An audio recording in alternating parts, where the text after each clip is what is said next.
pause to remember our neighbors in Texas, we ask that you would give them your grace and strength and help and hope. And may each of us keep them in our thoughts and our prayers as we give generously from our hearts. We ask it in Jesus' name. Amen. Here to honor America, please welcome Master Sergeant Stephen David of the South Carolina Air National Guard as he performs our national anthem. Oh, say, can you see by the dawn's early light what so proudly we hail at the twilight's last gleaming, whose broad stripes and bright stars through the perilous fight o'er the ramparts we watched were so gallantly streaming, and the rockets' red glare, the bombs bursting in air, gave proof through the night that our flag was still there. Oh, say does that star-spangled banner yet wave o'er the land of the free and the home of the brave?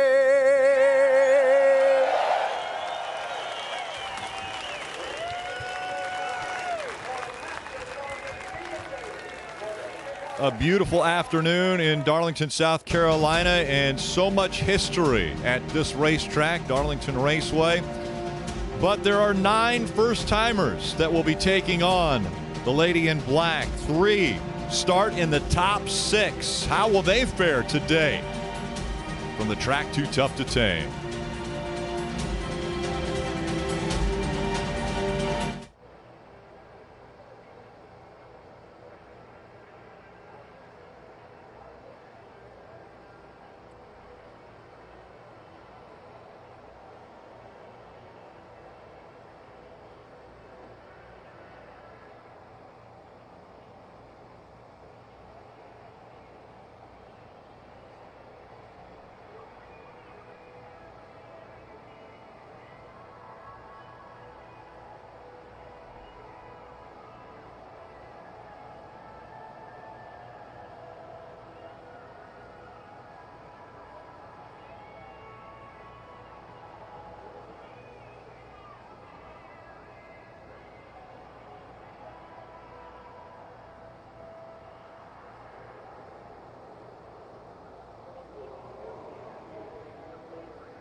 is just such a cornerstone of our sport.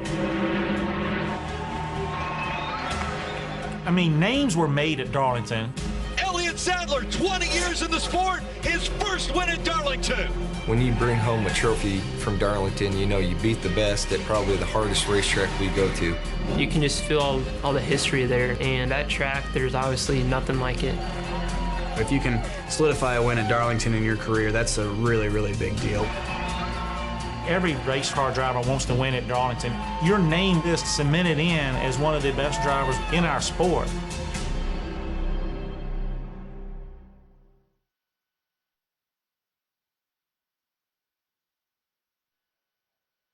And welcome to NASCAR Xfinity Series Racing on NBCSN from Darlington. It is a wonderful throwback weekend as we get ready for the Sports Clips Haircuts VFW 200. And even the graphics are thrown back. The paint schemes, the drivers, some with facial hair, some with, well, maybe letting their hair go a little bit as they try to throw back to the late 80s. And pay respect to the drivers that have paved the way for a lot of them to make it into this sport. Let's go down trackside to Kelly Stavist. And Rick Cole Custer's throwback has certainly been a fan favorite. It honors the late Sam Ard, who had a short but fruitful career, winning 2 Xfinity Series championships, 22 wins. And Cole told me what makes it so cool is that Sam could win so much, yet remain one of NASCAR's most popular drivers. He hopes to put the 00 in victory lane. He'll do it starting 4th. Dave? Kelly, if you're from South Carolina, you might remember the name Mike Duvall. Mike drove a red and gold race car throughout his career, mostly on dirt, and won over 1,000 times. But the connection to Ross Chastain is that he was from Gaffney, South Carolina, which is the same hometown as where the shop is for Johnny Davis Motorsports. So today, he races in honor of Mike Duvall. Marty? Well, Dave, we saw in Countdown to Green why this paint scheme means so much to William Byron Jr. Motorsports and Hendrick Motorsports as well. This is Ricky Hendrick's paint scheme he had when he was in the Truck Series. He hopes to take it to victory lane here at Darlington this afternoon. Time to get the engines cranked here at the Lady in Black. And now, race fans, it's time for those most famous words in motorsports. Here to give the command, please welcome our Grand Marshal, VFW Commander-in-Chief, Keith Harmon. Drivers, start your engines.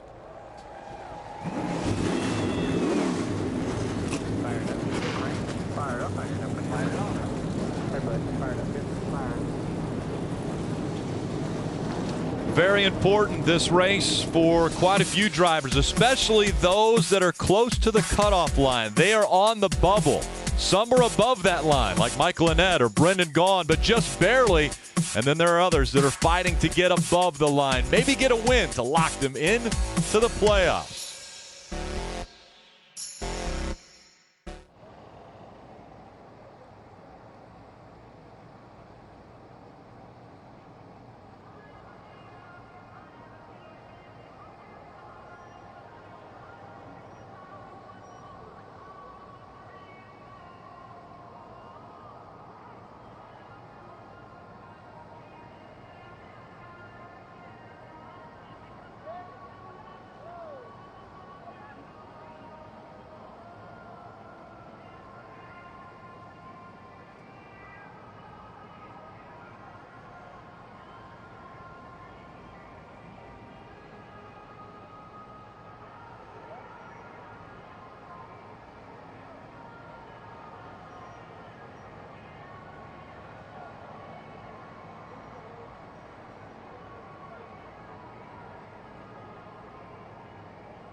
NASCAR on NBCSN, brought to you by Ford. We go further so you can. And by Credit One Bank, the official credit card of NASCAR. Diving down to the inside. Locks up the wheels and slides. Now the leader turns around. I wish we could have raced it out to the last lap. Obviously, you're furious at being taken out. Jeremy Clements has found his way into the playoffs by winning at Road America. Everything we got is old and used. This is a car built in 2008. I'm shocked. I didn't even know what to do. So, woo! Career win number 1 for Jeremy Clements. The small family-owned team was able to make it to victory lane from Road America. Now that he is in the playoffs, who will join him? We take a look at the starting grid for today's race. Denny Hamlin, Kevin Harvick, 2 Cup regulars will start up front. All 4 wins in Darlington for Denny Hamlin have come from the pole, where he will start again today. Row 2, we have a pair of drivers making their first start at Darlington. Daniel Hemrick in the Jeff Green 2002 scheme, and Cole Custer with the legendary Sam Ard scheme. Row 3, we have Ty Dillon, and William Byron. William trying to just continue this sensational rookie season, winning in his first start in the number 9, much like Chase Elliott did a few years back. Back in row 4, it's Elliott Sadler and Brennan Poole. Elliott Sadler won this race last year, said it was probably one of the biggest races he had ever won. Row 5, we have 2 Cup drivers, Austin Dillon driving the Dale Earnhardt Austin Racing Paint Scheme, and Joey Logano, 2012 winner here. Well, Jeff, you talk about Cup drivers in row 5. Well, in row 6, we have a Cup driver, Erik Jones, but he'll be starting next to Tyler Reddick, who's making his first ever start at this very treacherous racetrack. Back in row 7, it's Justin Allgaier and Matt Tiff. Both are driving cars that were inspired by Dale Earnhardt Sr., as well as Dale Earnhardt Jr. and Kelly Earnhardt and Kerry Earnhardt. And guess what? Right behind him, Ben Kennedy and another Dale Earnhardt paint scheme, starting next to Ross Chastain. And it's time to check in with Elliott Sadler. Jeff, why don't you dial him up on the radio, see how he's doing. Hey, Elliott, Jeff Burton, you got us? Yes, sir, I got you. Well, Bud, we saw you get a huge win here last year. Historic racetrack. Tell us what your chances are today. Well, I think they're pretty good. I mean, this Armor Food Chevrolet was pretty good yesterday in practice, and you know, you're always really good at this track. It's about racing the track a lot of part of the time and not get caught up in who you're racing. This track can really reach out and grab you. So we got to be patiently aggressive today, keep our car in one piece, definitely keep the right side on it, and try to go after them there at the end. Well, Elliott, that sounds like a great plan, but tell us how you can race the racetrack but still make lap time, because you can ride around but you can't go fast. How are you going to do both? You going to tell me a trick? I don't know. You just really got to focus on the racetrack, getting your marks. This place can really eat your tires alive. You got to really try to manage the tires the best way you can, and also make speed with it. And I think that's what makes this racetrack so much fun, Jeff, and it's got so much history here. We thoroughly enjoyed winning this race last year, and we want to go after it again. But before I get off the radio, I definitely want to send my thoughts and prayers to everyone in Houston and what they're going through, and really made me be proud to be an American this week, seeing how everybody's helping each other out down there. And I know it's a lot of race fans in that area, and we want to send all our best to them that's going through this devastating times like they are. Well, Elliott, thanks for sharing those thoughts. And hey, man, you're driving the Cale Yarborough throwback scheme. Just drive it like he would have. You'd be great. That's right. Just do what's necessary to win the race, and that's what we'll try to do today.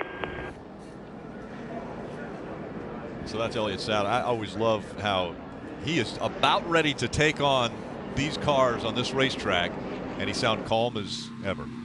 We're going to ride along with a few of them. Let's talk through it. Well, it starts with his first ever career start here at Darlington, Brandon Brown. Well, he has a local sponsor here, Carolina Coastal University, the 2016 College World Series champs. Well, they're sponsoring the in-car camera that we'll watch all day long on the number 90.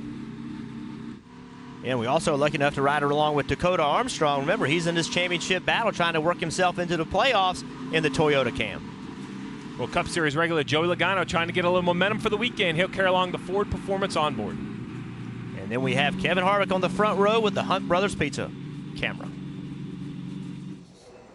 Not only will we be riding along with the drivers during this race, but will also be high atop it. Their aerial coverage provided by our partners at Smithfield Foods.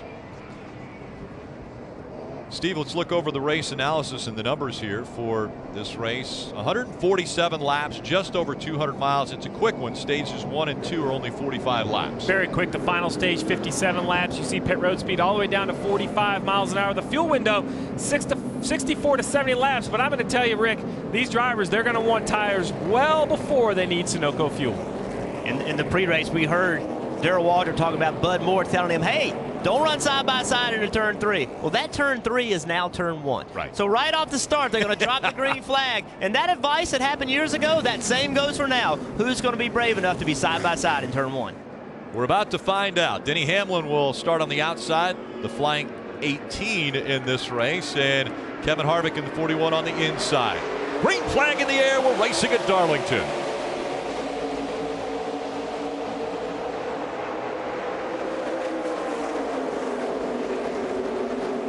Right up against the wall.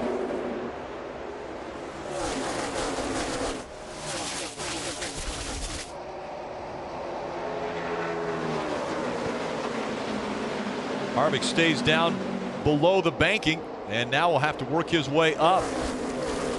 He's on his outside. Cole Custer making the move in the 0-0. He takes second away. And around goes the 19. Coming out of turn 4, the 19 goes around and hits the inside wall. Matt Tifft, a tough start.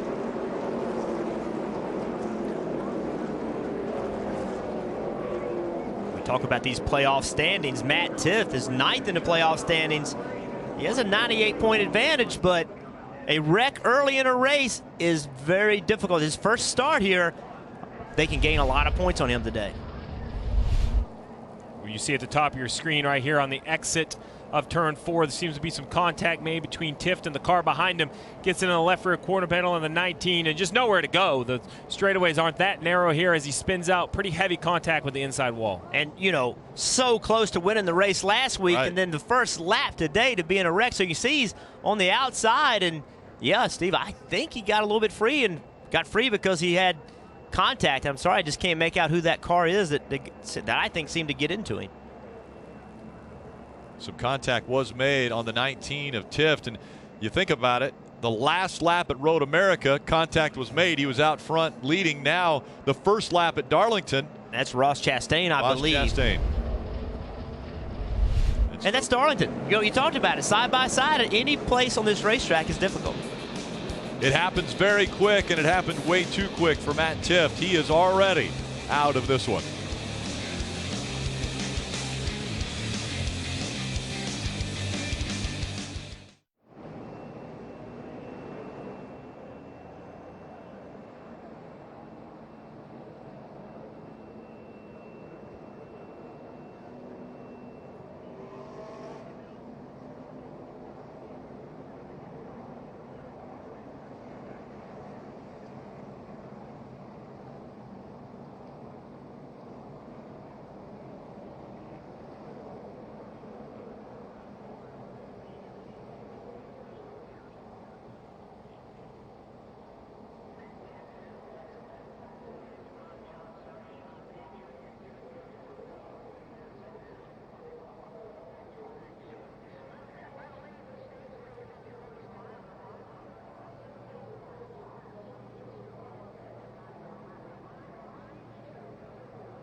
Hey, it's not too late to start playing NASCAR Fantasy Live. Create an entry and pick 5 drivers to compete against your friends, or you can join an existing league today. There's great prizes that are awarded weekly. Visit NASCAR.com/fantasy to get started now.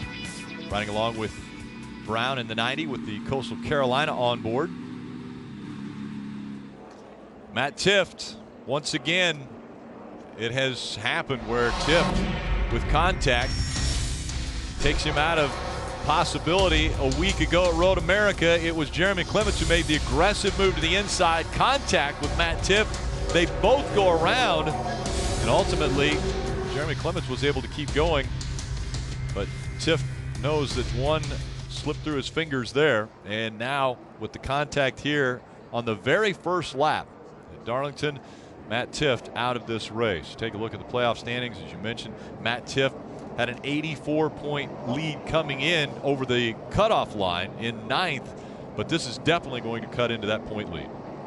It is, and now we have another, or the first restart, but another start here for this front row. And Jeff, you and I were a little surprised that Denny Hamlin and Kevin Harvick tried to force 2 wide off turn 2 in that first lap. We'll see if Cole Custer, starting in inside lane, is a little more patient. Maybe tries to fall in line behind Denny Hamlin through turns 1 and 2. It actually cost Harvick that second spot because they got so slow running through their side-by-side. Cole Custer had a huge run and took over second. Field approaching the Geico Restart zone as we get ready for the restart, which is amazing because it's only lap 6. A lot of games on that restart. I'm not sure somebody didn't get, look at everybody spread out. Wouldn't be surprised if somebody didn't get some nose damage.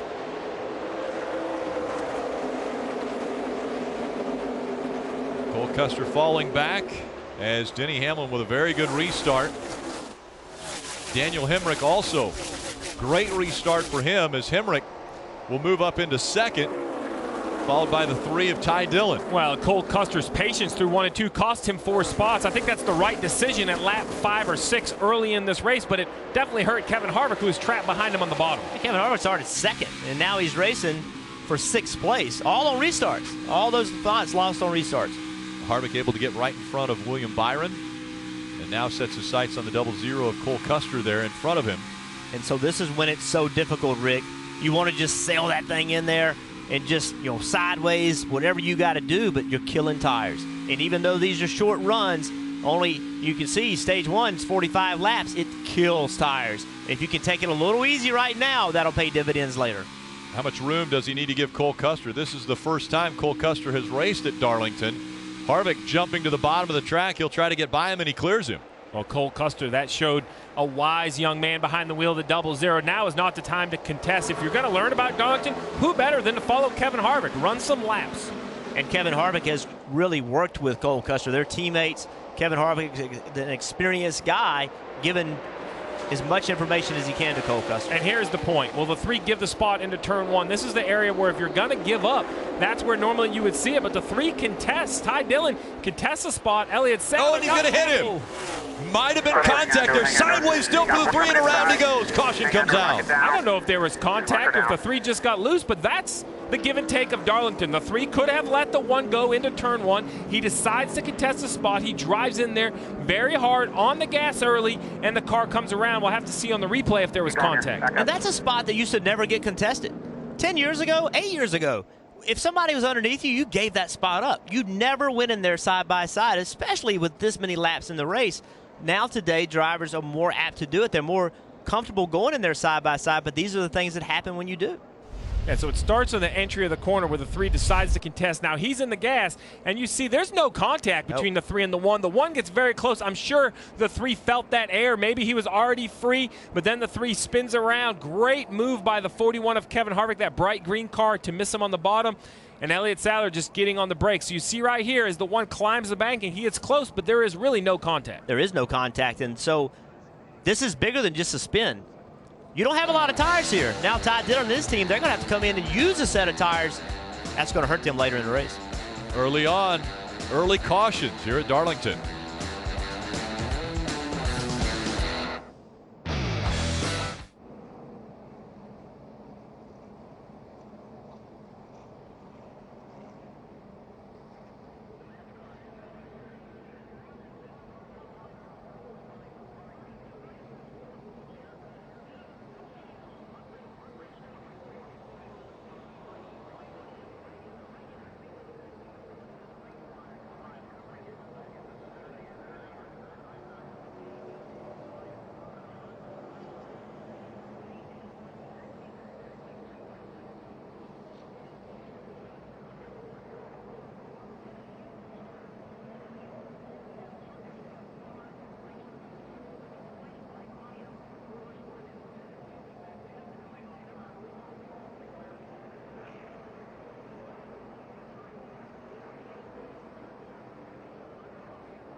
Catch all the action of NASCAR on NBC with the NBC Sports app. You can get closer with alternate camera angles, driver stats, and track information anytime, anywhere.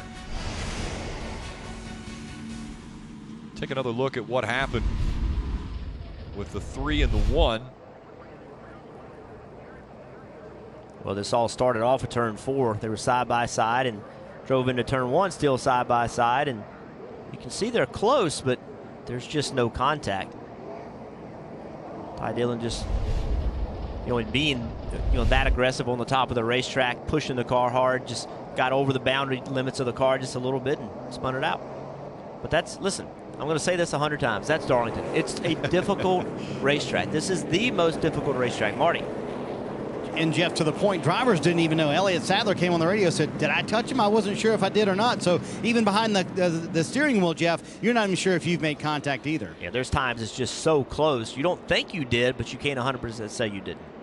Elliott Sadler still up there in the top 3. The field approaching the Geico Restart zone.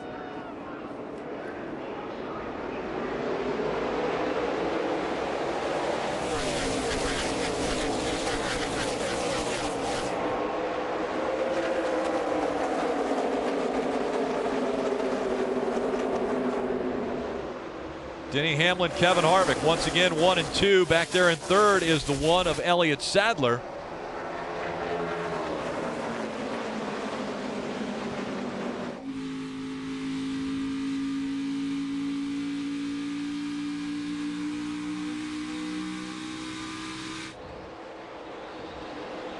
Been a lot of action early in this first stage. It's got a little bit calmer now at the front of the field, but here is another spot being contested, the 48 of Brendan Poole. That's a nice move to the outside there, trying to take the spot.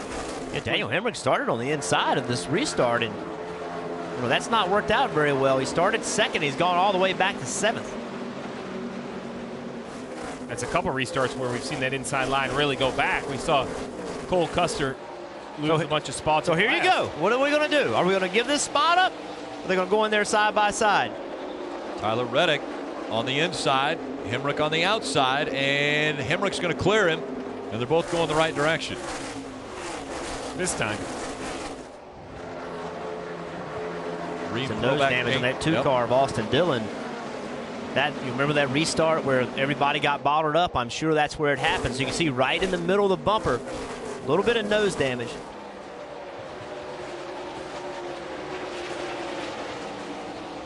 And so, as you mentioned, a lot of chaos early on in this race, only 16 laps in, and the first caution came out when Matt Tifft went around coming out of turn 4. Kelly's with him. Matt Tifft now out of medical. I'm sure you're gutted. This went over before it really got going. How much of this, it looked like there was contact, how much of it's just a product of the tight racing on this tight track? Well, I mean, there's tight racing, but coming, just taking the green, taking the first lap, you don't expect to get taken out. And I was in the high line, minding my own business up there, and just got taken out coming to the 2nd lap. So it's frustrating. Our Ron Jones Camry is really fast this weekend, and I honestly thought we had a good shot at having a really good top 10 or top 5 run today, but unfortunately never got to see it. I can take it and spun for the win at another place, but man, first lap is it's a tough pill to swallow. This team will look to rebound at Richmond. And again, he referenced, the race for the win at Road America. He got knocked around, spun out, and it was Jeremy Clements who ended up winning. But as you mentioned, on the very first lap, very difficult, especially for a guy who's right there in the hunt to make it into the championship. Yeah, it can be frustrating right here. You see Erik Jones, though, in this 20, trying to battle the 9 of William Byron. That 20 car, that is the Davey Allison looking. Great looking car, the Davey Allison throwback. Well, let's go to Marty. And Rick, I was a little surprised this afternoon when I walked up to Elliott Sadler, asked him how his car was. He said, our car is pretty good. I'll tell you who's going to win the race. Daniel Hemrick. He's a rookie. He's not supposed to be that good at Darlington. I asked Daniel why he adapted to this racetrack so well. He said, honestly, from the first lap here in the test a couple of months ago, I was comfortable. It reminded me of Winchester, a track in Indiana I've run 100 times. He said, so I had an immediate comfort with this place. Only one rookie in the Xfinity Series has ever won their first race at Darlington. That would be Chase Elliott. Daniel Hemrick trying to become the second one today, Dave. So is Tyler Reddick in the 42 car just behind him. And Marty, he was at that same developmental test for drivers that hadn't been here before. So in his first try, Mike Shiplett said that was a good day for us because coming here this weekend, we'd already had 400 laps around this place and bounced off the wall 6 or 7 times. A rookie has to learn how to do that just right, Rick.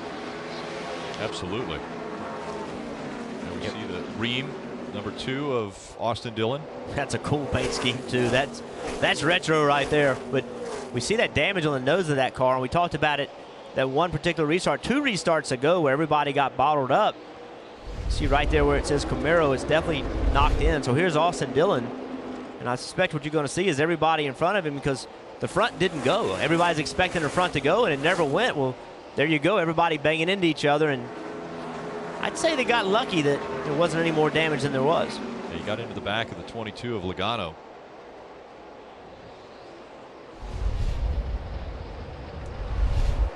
We had mentioned the fact that Elliott Sadler restarted 3rd after the incident with Ty Dillon. Well, Dillon restarted 37th and has already made it up to 17th. Obviously, 4 fresh tires will help you out. But what he has to hope for is long green flag runs, because if you get some cautions and people start coming in and putting tires on, he's going to be short a set. He just had to put a set on. So for it to work out for Ty Dillon, they're going to need long green runs.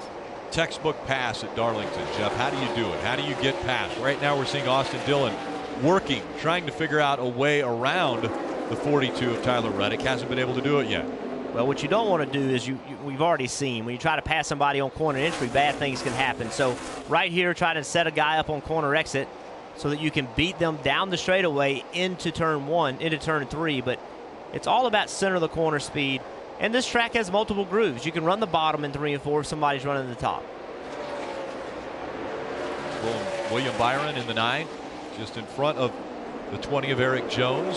And I think this is when it's hard, because William Byron knows that Erik Jones is pushing him. He knows he's a little quicker. And do I let him go? And right now, I think that might be the best case, because at Darlington, many times you just want to race the racetrack. So a guy's a little quicker than you, maybe just let him go. Just don't put that fight up. Let him go at this point in the race so you can fight him later. And Jeff, I would argue even tougher for a rookie, right? You know, you got William Byron, who's never been to this place. He did test here a couple of months ago and was, just getting used to the racetrack then. But he told me before he got in the car, I've got to keep telling myself all day long, patience, patience, patience. And it's easy if you're a rookie to get baited into by a veteran some of those moves like that and maybe use your car a little bit more than you should. So that's tough for a rookie. Keep that in mind all day long, that word patience. And that's one of the things that I think has impressed me the most about William Byron is he does show a lot of patience for a young driver. As we look back at the throwback scheme that he has, and he's honoring the late Ricky Hendrick. Ricky was the youngest winner in the Camping World Truck Series. And then he transitioned into car owner, where he was working and trying to become a car owner just like his dad, Rick Hendrick, and then, of course, lost his life in a plane crash as it was headed to Martinsville. Battle for the lead continuing, and Denny Hamlin's able to hold off Kevin Harvick for another lap. Again, this first stage is 45 laps. 26 have been completed, 19 to go. 2 completely different styles of how to get around Darlington. You think about it being a narrow track, Steve, where there's no different grooves, but there is. Look at Denny Hamlin. He enters high, gets right against the wall. Kevin Harvick enters a little lower, moves up to the wall. Kevin Harvick leaves the corner lower. So even though it's a narrow racetrack, 2 distinct lines, Kevin Harvick, over the last several years, has really lowered that groove in 1 and 2. Watch the difference. Look how much lower Kevin is. It's something that he started doing. He enters lower, he stays lower. Not many people can do that, but Kevin Harvick's been trying to make it work. And Jeff, Kevin Harvick only made 3 runs in practice. His crew chief, Richard Boswell, saying some people might think we're a little bit crazy for running so little when we had 2 sets of tires, but Kevin has that sort of confidence. He knows exactly what he wants out of his race car. He has the confidence in the guys to build him a good run. Right now, Kevin mostly happy with that 41, said he's a little bit too tight getting down the hill into 2 as he tries to go inside on Hamlin.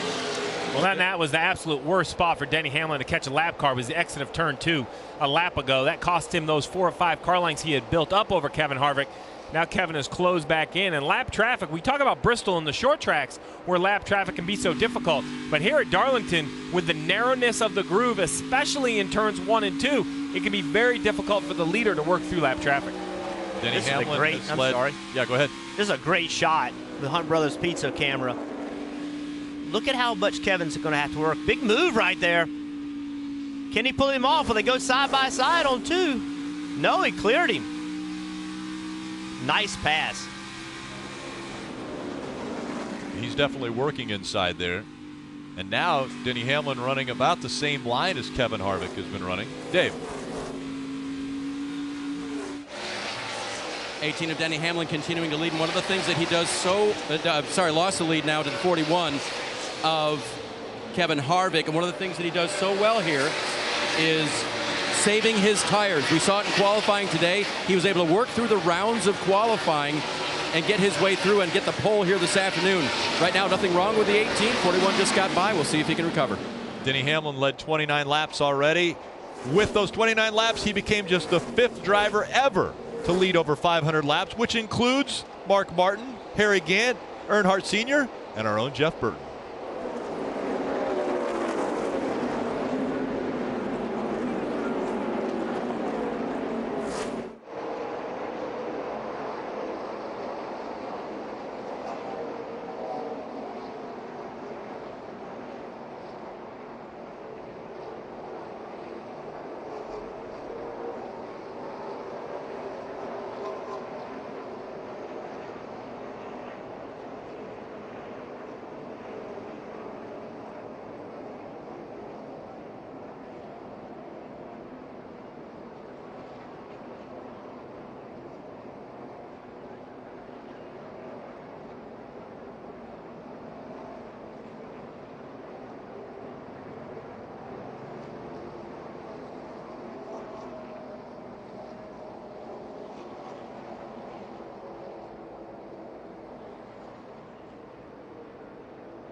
Welcome back. Under caution once again. This time it was Ray Black Jr. in the 07 that spun through 1 and 2 to bring out the caution. And pit road was open as we see the 07. And again mentioned that as Ray Black Jr. in that throwback scheme from 3-time ASA champion. Yeah, you see him at the top of your screen already very sideways, looks to be by himself entering turn 1. Very difficult corner, as they all are here at Darlington, but just too free, and it's Ray Black just loses the back end of the race car. Slides down, so much asphalt here. Looks like this is a very wide and huge racetrack, but there's so little area that's actually coveted.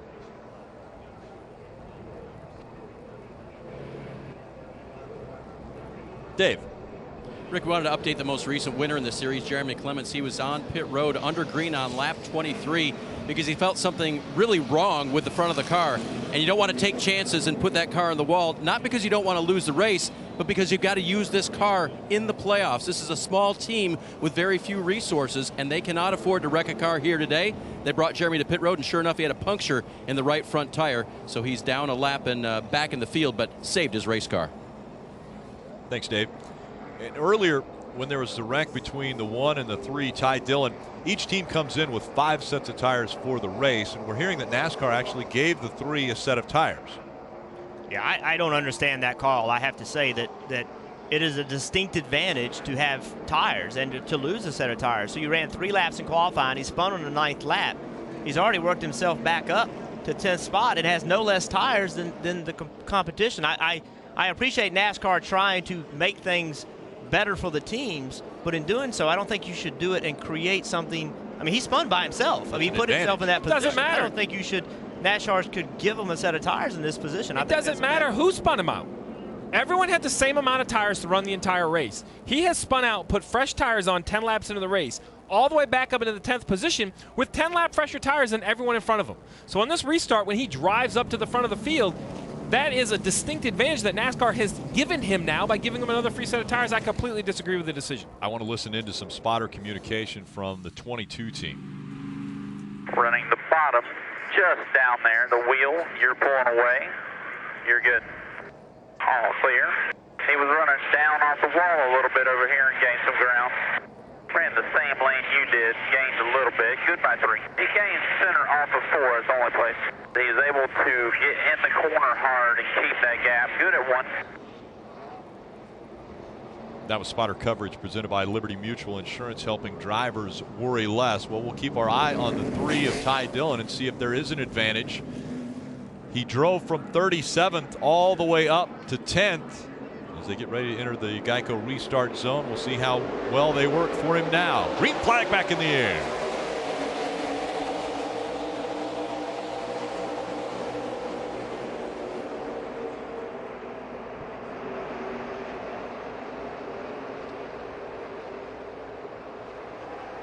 Kevin Harvick shooting away from the field.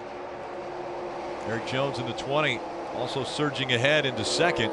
Once again, to see the inside row on that front, on the front inside line of that front row, being no good whatsoever. Denny Hamlin restarted second. He's battling for 4th right now. Working his way back up against the wall. That's where we've seen Hamlin do his best. Here comes the 22. That's Joey Logano trying the low line. He gets to the inside now of William Byron in the 9. This corner's not so bad, running side by side. Spotter saying clear up.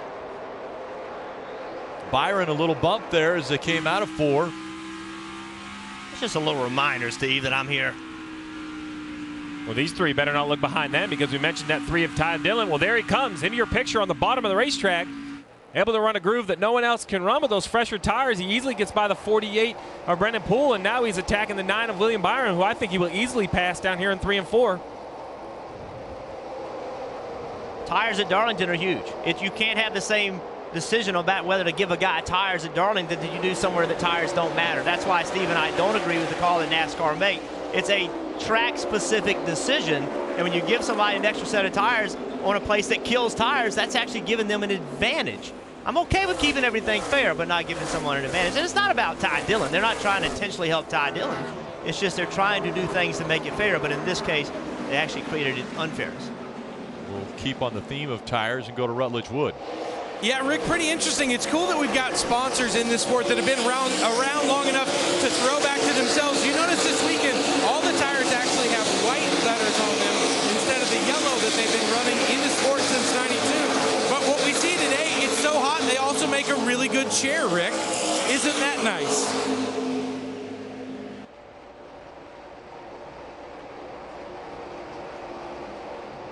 Taking it in as we see the battle for second heating up now between Elliott Sadler and Erik Jones. Jones in the 20, Sadler in the 1.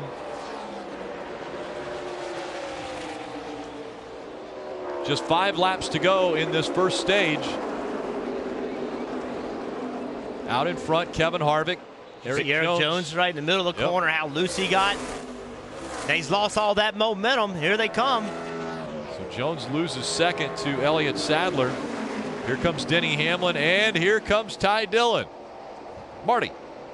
And we've been following that Ty Dillon story, Rick, and the team now putting lug nuts on that extra set of tires. You see on the left-hand side of your screen, that's a set that NASCAR gave them. And from the team side, they say, hey, you got to understand where they're coming from, right? There were only 6 laps on that set of tires, so they were just doing their job as a team, Steve, they went and asked NASCAR, hey, 6 laps on that set of tires. They were flat spotted. Can we get an extra set? I think they were maybe surprised that NASCAR granted them that extra set. But as a team, you've got to make that move, don't you? Well, absolutely. I would be asking for the set of tires. I mean, I would be, if I was every other team, I'd go to ask now and say, hey, you gave the 3 an extra set. Can I have an extra set? I understand the idea that they think they should ask for a set of tires, but the problem is the tire limitation in the Xfinity Series is a major point of strategy when you come to a track like Darlington and tires wear. It's unfair in my mind for a car like the 3 of Austin Dillon, whether he flat spotted them or not, is not up to the other competitors. He basically made a mistake and spun out, or gut spun out, or however you want to look at it, but now he's all the way up inside the top 5. It's basically like his mistake was washed away, no harm, no foul. If I'm a competitor, I have a major issue with that. He has made his way up into the 4th position. He's behind Denny Hamlin. Elliott Sadler's running 2nd, and Kevin Harvick is out front. Under 2 laps to go. Pit road was closed with 2 laps to go. And listen, we would be disappointed if the team didn't ask. Right? I mean, the team's yeah, right? But you wouldn't be surprised if NASCAR said no. No, NASCAR should have said no. The team did the right thing. Right. I mean, if I'm the driver, I'm screaming, go get tires, go get tires. NASCAR needed to say no, but it is what it is at this point. You're not going to change it. He was fighting with Denny Hamlin for that 3rd spot, and once again, he'll go the lower line, try to get by the 18, and he will clear him as they get ready to come out of the turn, as the 41 has cleared Elliott Sadler by almost 2 seconds. So Ty Dillon moves up into the 3rd spot, and Kevin Harvick coming out of turn 4. Harvick is going to win stage number 1 at Darlington.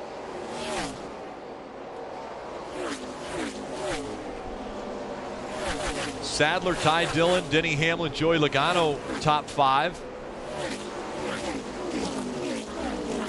And then Erik Jones, Brennan Poole, Austin Dillon. Turn better. You know, right at the 5/8, 3/4 mark in 2. That's a perfect example. When we talk about drivers, veteran drivers, Kevin Harvick easily leading this field by over a second. Yet as soon as the caution comes out, he gives them everything the car's not doing right. He's not trying to be negative. He's trying to be better. He knows that teams will make improvements over these next 100 laps. He's trying to stay ahead of the direction he thinks the track is swinging. And when he said that 5/8, 3/4 mark in the corner, that's the distance around the corner. So it's not in the center of the corner. It's 5/8 around the corner, 3/4 of the way around the corner. But as we ride along with Kevin, you heard all that stuff. You heard all that noise in the race car, all that banging on the race. That's debris. That is the little bitty rocks that come off of this asphalt. That's why it's so slick. That's why if we have green flags pit stops, somebody will miss pit road. That's why it eats up tires. That noise, we don't hear it Michigan. Right. We don't hear it Bristol. We don't hear it Dover. The only place you hear that noise is here at Darlington. So now to go back, Kevin Harvick won this stage. Elliott Sadler in 2nd. Ty Dillon drove all the way back up to 3rd. So while we have made a big point about the set of tires that NASCAR gave him, props to Ty Dillon behind the wheel. Oh, I mean, yeah. It's easy to say he has a tire advantage, but 37th to 3rd. 37th to 3rd. So now basically the spin was of no penalty. He has the same amount of tires left as everyone else. He'll come to pit road, put tires on right here. He's basically just regained his track position. But like you said, it's not up to the team. I'm not holding it against the team. Actually, I applaud Ty Dillon because at a racetrack where you can become frustrated and you can let the track get the best of you, he did not. And as a race car driver, he stayed in this situation and drove all the way back up to the top 3. Much, much harder to do than he made it look. So now we'll see the race on pit road, where the teams will come down and it goes into the hands of the crew and what they are able to do. Again, out in front, Kevin Harvick, Elliott Sadler, Ty Dillon, Denny Hamlin, Joey Logano, the top 5. NFL kickoff weekend starts Thursday night on NBC when the Super Bowl champion Patriots host the Chiefs. Then 1 week from Sunday, it's the New York Giants as they visit the Cowboys in the premiere of Sunday Night Football. The season beginning Thursday, 7:30 p.m. Eastern, only on NBC.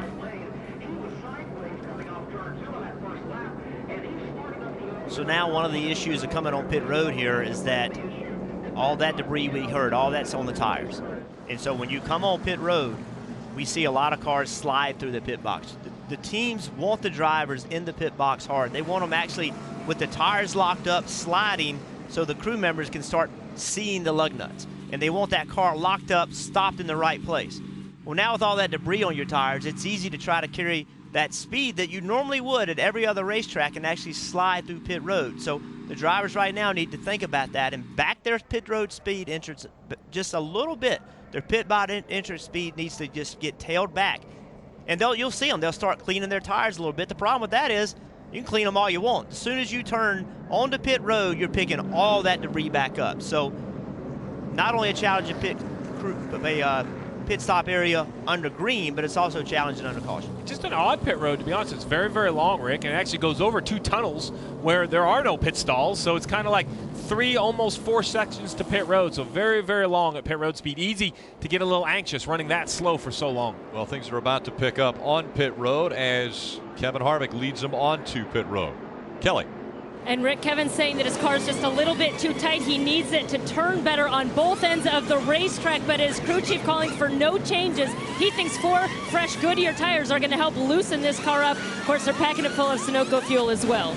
Marty? Elliott Sadler running second when he comes to pit road. Kelly, he has NASCAR Hall of Famer Ron Hornaday checking out the action in his pit stall this afternoon. He said he's tight when he gets back to the throttle. That's his biggest problem. You're going to see the track bar adjustment trying to free that car up. Also, Dillon just a couple stalls in front of him. He said his car was a little bit free in, but very good on the exit of the corner. 37th to 3rd, as we documented for Dillon. A little traffic leaving pit road, though.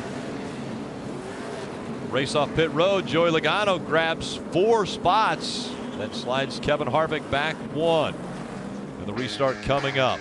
Kevin Harvick driving the inspired paint scheme of Ken Schrader's 2008 Hunt Brothers Pizza Chevrolet, which was the beginning of Haas CNC Racing.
There are the spotters. This spotter coverage brought to you by Liberty Mutual Insurance, helping drivers worry less on the track and on the road. Want to take a look at the stage results presented by Ford Performance. Again, only the Xfinity Series drivers that are full-time drivers are receiving points. So you see Elliott Sadler, Brennan Poole, William Byron, and Daniel Hemrick, the only to receive points. Rutledge. Guys, when we talk about how many cool throwbacks there are here this weekend, you can't do it without talking about that 4 car and Mike Duvall's car, that car is really paying tribute to. The fact that race car is out here, his son Jonathan watching at home along with Mike, and then the actual race car being here, I mean, that to me, that goes full circle. We're teaching fans really, and they get to see firsthand the history of this sport, the people that made it what it is here today. But for the younger guys to be able to have that chance to bring it out here in a paint scheme like that, and what a special weekend this is. Absolutely. Love the throwback weekend at Darlington. So the 89 of Morgan Shepherd actually stayed out on the track, and that is why Morgan Shepherd was scored up front for a lap. Now it's Joey Logano as Morgan Shepherd will bring that 89 onto pit road. Joey Logano on the outside, Kevin Harvick on the inside as we get ready for the restart beginning stage 2. Another little bit of stack up, not as bad as the last time, and that's the second restart we've seen with the front row kind of stacks up the field. And again, a side-by-side battle for the lead, no one giving up. Joey Logano will surge ahead. Here comes Elliott Sadler in the 1.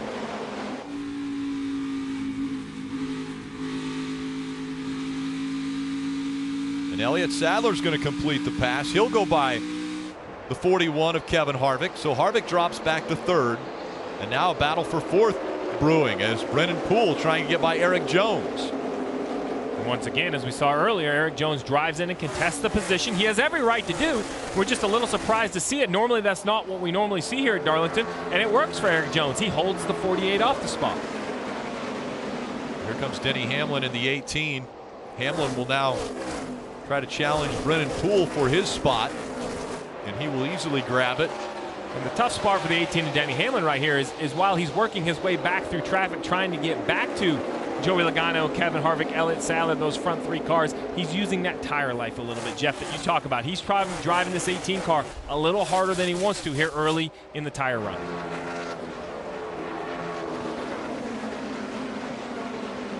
Ty Dillon also trying to move forward. Ty in the 3, trying to get by the 48 of Brennan Poole. You can see how that outside lane off of turn 4 just allows you to carry a little more momentum. You've got to really have a car that turns very well and makes tons of rear grip to make that bottom of 1 and 2 work when you have a car working well on the top of 3, on the top of that corner as well. Brennan Poole still out in front of Ty Dillon. Then there's William Byron, Tyler Reddick just behind those 2. Reddick's going to go low, as does Ty Dillon.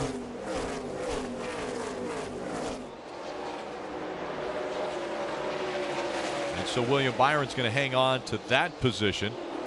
Want to listen in on some spotter communication from the 21 of Daniel Hemrick. Really good lap, really good. Gets a pretty good launch off of 2. That's just compared to the 48 and the 9. That's weird with him saying how good his entry is. Unless it's just too tight, he's got to back it up that much to keep it turning. Yeah, that's for just saying, just what I see, you know. That was spotter coverage presented by Liberty Mutual Insurance, helping drivers worry less. Hemrick's throwback paint scheme inspired by Jeff Green's 2002 Rockwell Automation Chevy. Green made 22 Xfinity Series starts that season in the 21 car, earning 2 wins in Bristol and Charlotte. 4-car battle right here. Once again, you talk about multiple lines. A 9 of William Byron kind of committed to the top of 3 and 4. The 42 of Tyler Reddick attempting to run the bottom of the racetrack. Dave Hemrick got a good run. Everybody ran the bottom. He stayed up on the top and got a really good run on Justin Allgaier. Wasn't able to capitalize, but they drive back into turn 3. Let's see where everybody goes. Last time Allgaier was on the bottom. This time he chose the top. There's that throwback scheme we were talking about with Daniel Hemrick. Hemrick's got that battle brewing behind him now with the Haas Automation 00 of Cole Custer right on his back bumper.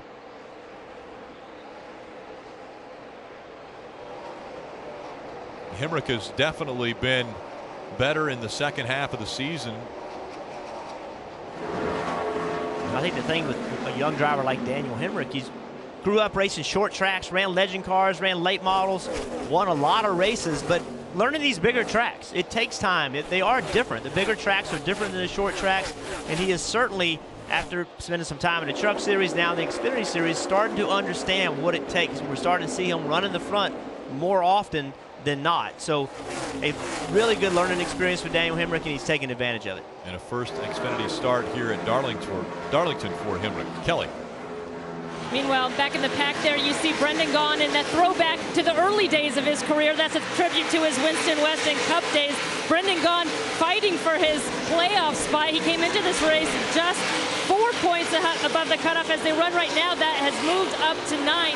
As happy as they were for Jeremy Clements to get that win last week, they said, now we know we've got to be on our game, but they have the confidence that if they can just execute these last 3 weeks, that they should be able to maintain a top 12 position. As you can imagine, as relaxed and jovial as Brendan Gaughan is, a very low-stress attitude surrounding this team, even as the playoff picture gets a bit fuzzier, Dave.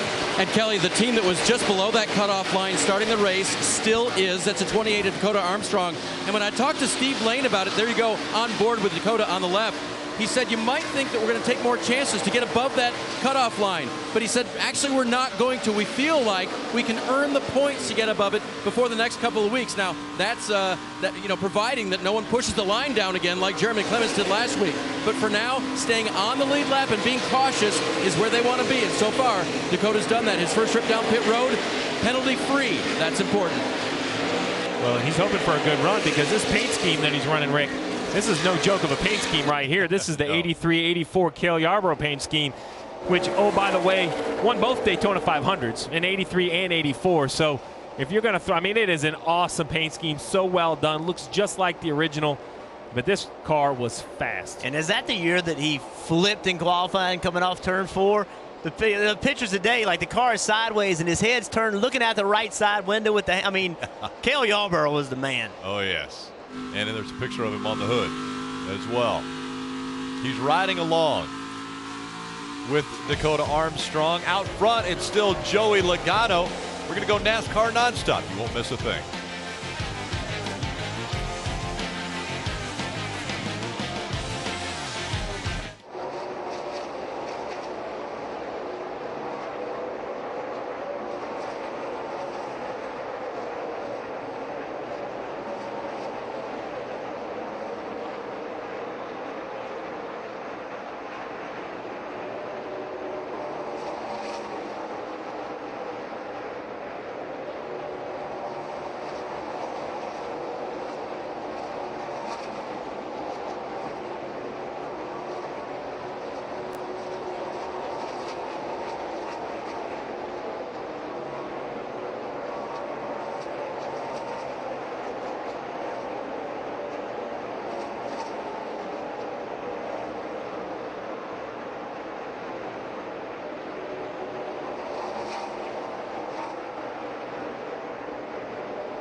NASCAR on NBCSN is brought to you by Toyota.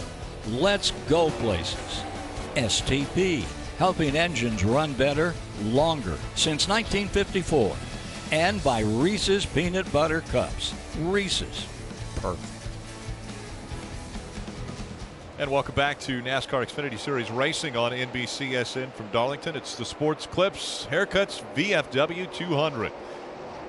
Out in front, Joey Logano and Kevin Harvick battling back, trying to get that spot back from him. And this throwback weekend, we talked about the different graphics. How about Ken Squire and the billboards that we just heard there? He'll be a part of the broadcast tomorrow for the Monster Energy Cup Series Southern 500. Yeah, again, we see Kevin Harvick running a much lower line through 1 and 2. That's how he made the pass earlier in the race to get the lead. Once you get the bottom of the racetrack beside somebody on older tires in the middle of 1 and 2, the spot's pretty much yours. They don't have a lot of choice but to give it to you. I think you're going to see Kevin Harvick right now make that move for the lead. He's close enough getting into 1.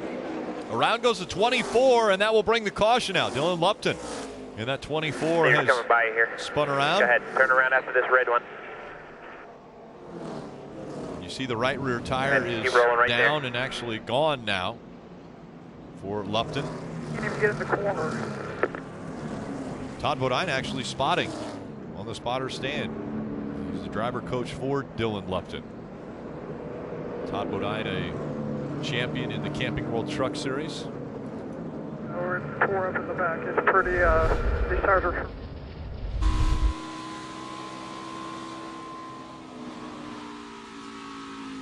Well, there you go. Just went around on him. Yeah, they're open to turn 1. There you go. Keep coming. Keep Got his coming. left sides on the Yeah. apron, and I think a lot of people think, well, that's, you know, probably what got you loose, because you see that happen in so many racetracks. But here, that's just what you do. It's not that big of a deal to cross the apron, but sure enough, as soon as he did it, the back end came around. And so he'll have to come to pit road to the attention of his crew. This is what makes Xfinity racing so difficult, because with that tire limit of only 4 sets for the race, they're going to have to decide, do they pit now or do they try to stay on the racetrack and finish out stage 2 with only 19 laps to go?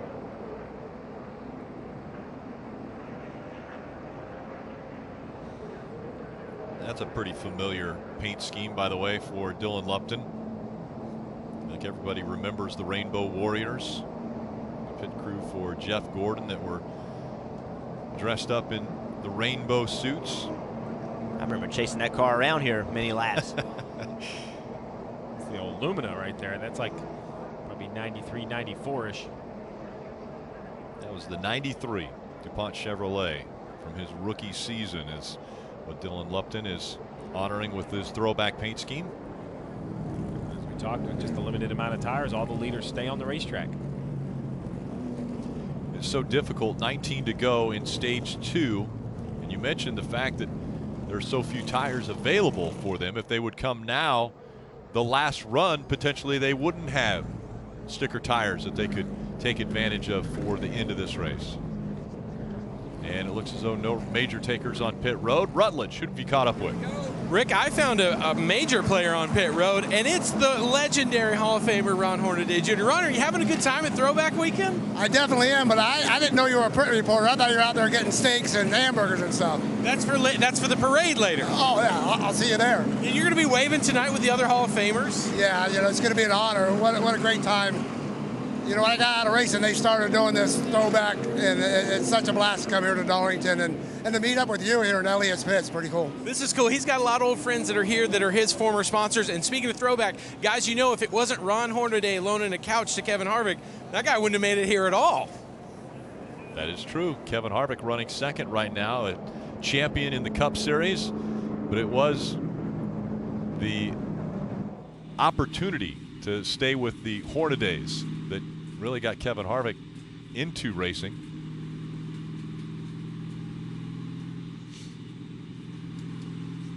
Again, the reason for the caution coming out, the 24 of Dillon Lupton. And we talked about the throwback and that car, and you actually mentioned you had chased it a few times. How about right here? Wait a minute, did you hit the 24 there? Not hard enough.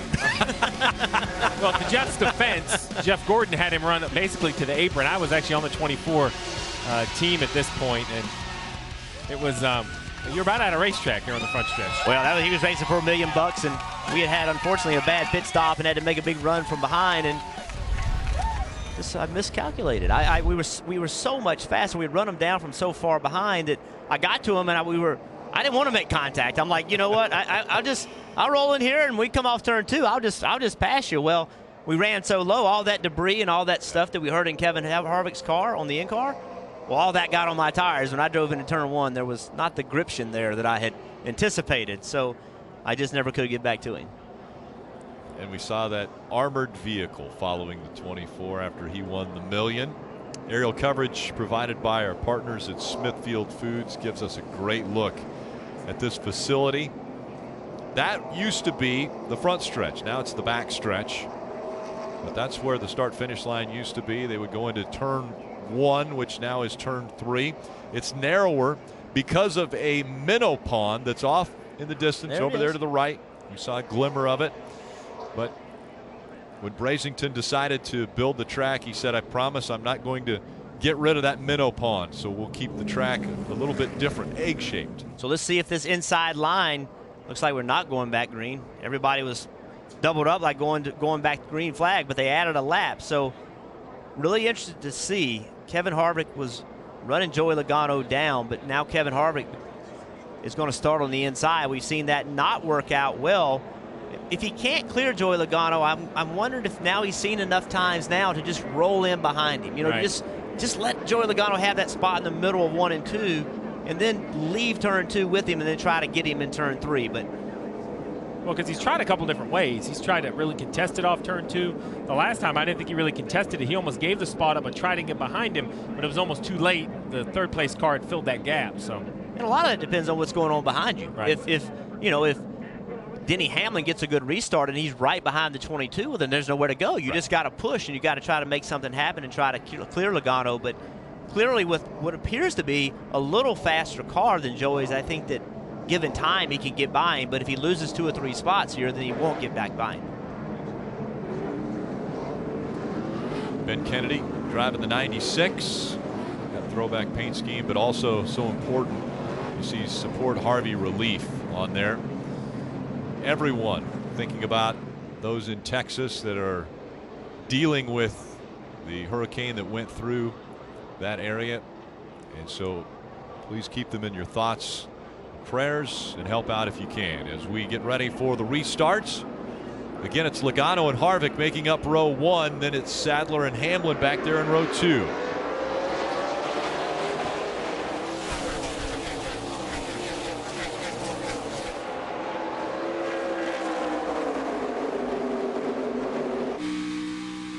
There you go. That's the way to handle that problem, is just clear Joey Logano, take the lead on the restart. I didn't think that was one of the options. We had option A and B. That was like option C. Kevin Harvick decided.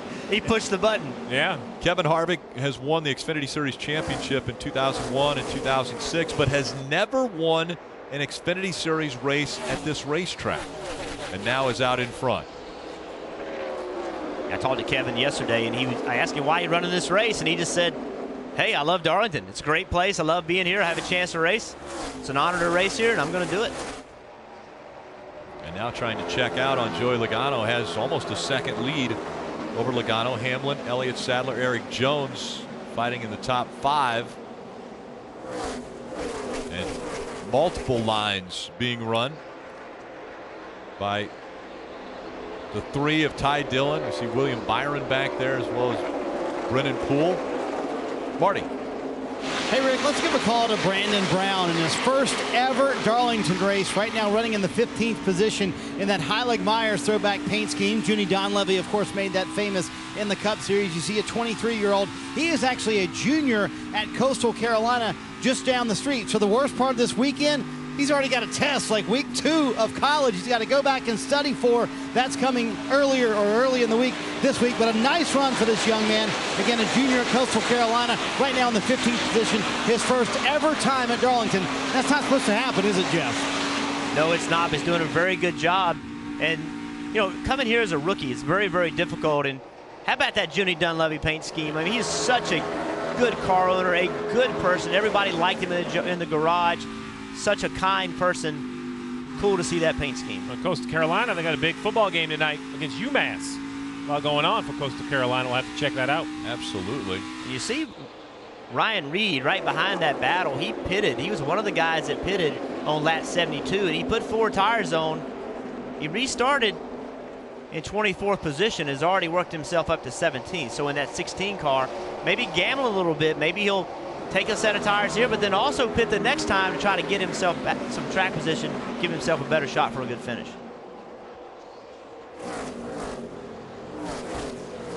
Again, Ryan Reed trying to make the pass on the outside. He's going to be able to clear Ross Chastain. You see Alan Kulwicki's 89 Xerox, the number 7 over there, and Ryan Reed giving that paint job another ride. Kelly? Yeah, and Ryan talking about what an honor it was to work with Sam Bass on that paint scheme and to be driving this scheme today. When I talked to him about his plan for today, he said, well, really, we've just had such a rough few weeks that we just need to have a smooth day. He took things kind of easy in practice, never really got right up against the fence to run real high. And I asked him if he would turn it on and run up there for the race. He said, I think I'm going to give myself plenty of room. We're really in a situation where we just need to put together a solid day, come away from this with a decent finish. Ryan Reed, one of the drivers that are already locked into the playoffs. He won at Daytona to start the season off. Only 4 Xfinity Series drivers, full-time drivers, have won already this year to lock a position in the playoffs up. Ryan Reed being one of those. And Kevin Harvick out front, just 8 laps to go in stage 2. Harvick has almost a 2.5-second lead over Joey Logano. Logano currently holding on to the 2nd spot just in front of Denny Hamlin. Marty. And Rick, as you mentioned, stage 2 coming to a close rapidly. Joey Logano trying to hang on to that 2nd position. They've had a hole in the nose on that 22 car today. They fixed that with some tape. They also thought they had a tire rub at one point during this run for Joey Logano. But how he performed here in the Xfinity Series race might be a huge help tomorrow, because he knows he has to win. He has 2 shots left on the Cup Series side to get it done. So Jeff and Steve, I'm wondering from you guys, how critical is momentum and building a little confidence for Joey Logano today here in this Xfinity Series race to help him tomorrow night in the Southern 500? Well, it can't hurt. A good run would definitely help this 22. They're looking for anything. It's really been a bit of a struggle for the Cup car, the 22, over the course of the summer. As Marty mentioned, after that Richmond race, they just haven't quite been the same car. So sometimes just getting up there and running for the lead, reminding yourself you belong at the front of these races, could perhaps help. We'll have to see tomorrow night how good that 22 is when the Southern 500 starts. Austin Dillon still running behind the 9 of William Byron. Dillon's been back there and has tried numerous times to go below the 9 of Byron, but just can't get the momentum and make that pass happen. You see Hamlin on the right side of the screen trying a different line than Joey Logano. See if he can make up some ground. Yeah, I think it's fair to say Hamlin's running the more traditional line at Darlington. Typically, you drive into turn 1, shoot right up to the wall. And then not the traditional line in 3 and 4. So you just have to go where your car is the best. Dave. And Jeff, a lot of drivers were talking during this run about trying that non-traditional line down to the bottom of 3 and 4, which who made famous? Mark Martin. So he's been trying that just a little bit. Denny's main complaint, though, is that the car is just still too loose. The back end wants to come around. And they took a, quote, big swing at it on the first run, on the first set of pit stops, but that didn't help. And Denny said we need to hit it again when he comes to pit road next. Denny's paint scheme inspired by the Flying 11, which he has on his Cup car for this weekend, but did the same scheme for the Xfinity Series car, driven by Mr. Modified, Ray Hendrick, and his son, Roy Hendrick. No relation to now current owner Rick Hendrick, but they did take part in some of Ray Hendrick's success. Papa Joe and Rick would go to the racetrack and help out when they were running in Virginia, and that's really where the love of racing came from for Rick Hendrick. He was able to actually purchase this car, and they made it to the racetrack with it. But Rick Hendrick, as a young boy, was able to go and watch Mr. Modified win so many races. And that flying number 11, if you're from Virginia, it's part of Virginia folklore. It's part of the history of auto racing in Virginia. You know, Denny Hamlin, Rick Hendrick, the Sadlers, all those guys, they remember that. That Burtons. number meant something to you. You saw it win. In many cases, you race against. I raced against Ray Hendrick, his son, and Roy Hendrick, I'm sorry, his son. And that number just, they had Jack Tant building engines. They had unbelievable chassis. They led the way for Virginia in a long time as far as motorsports go. So again, that's the paint scheme for Denny Hamlin, but Hamlin running in the second spot has been chasing after Kevin Harvick. Hamlin able to clear Logano for second, but Harvick out front has a 4-second lead as he's coming to the end of stage 2. Harvick will sweep the first 2 stages at Darlington.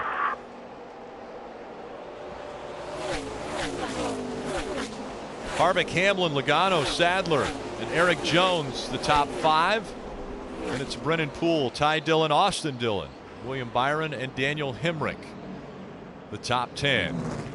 And Ryan Reed did not make it to the top 10 to get some points, stage points, but he drove all the way from 24th to 11th in only 16 laps for those new tires.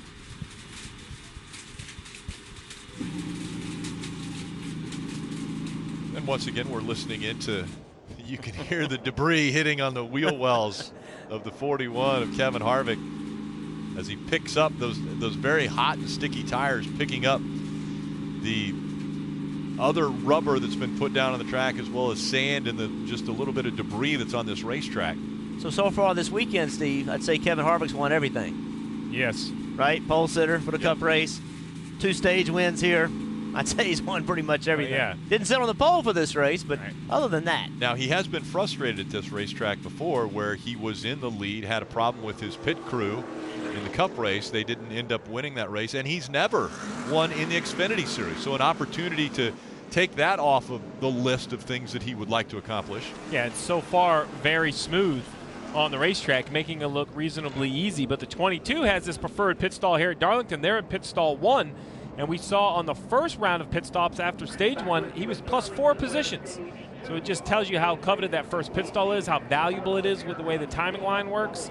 We'll see here if Kevin Harvick in first, Joe Logano in third, if the 41's pit crew will be able to overcome that pit stall and beat the 22 off pit road. And that pit stall was earned based off of last week's qualifying, which got rained out. Right. So they went to the rule book to set the points and to set the field as they come on pit road. But that's how they got that #1 pit stall based off last week's race. Unique pit stall for the 41. You're going to see him dive in here, and there's a wall right in front of him. Kelly.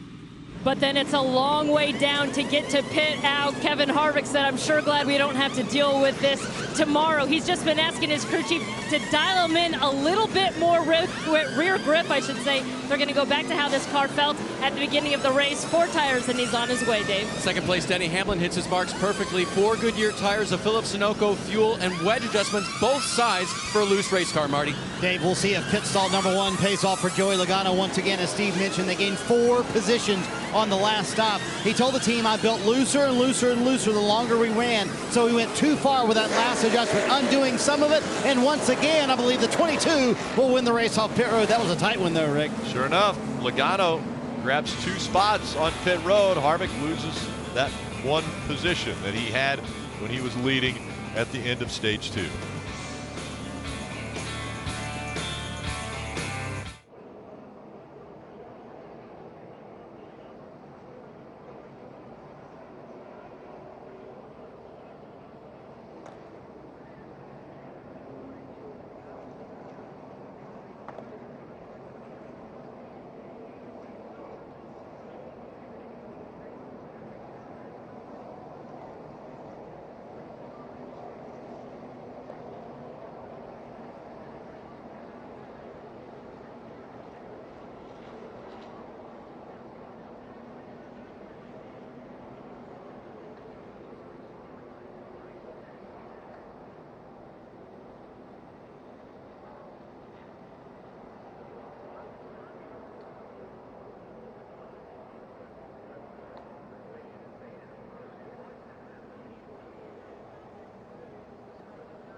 Tomorrow night on NBCSN, it's Throwback NASCAR Monster Energy Cup Series racing from historic Darlington. The second to last race before the playoffs begin. That race coverage starting at 6 p.m. Eastern. So much is made of the Southern 500.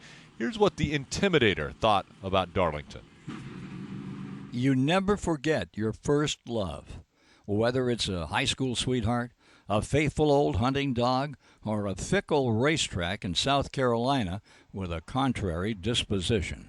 And if you happen to be a race car driver, there's no victory so sweet, so memorable as whipping Darlington Raceway. Words said by Dale Earnhardt, read by Ken Squire. Yes. What else can you say?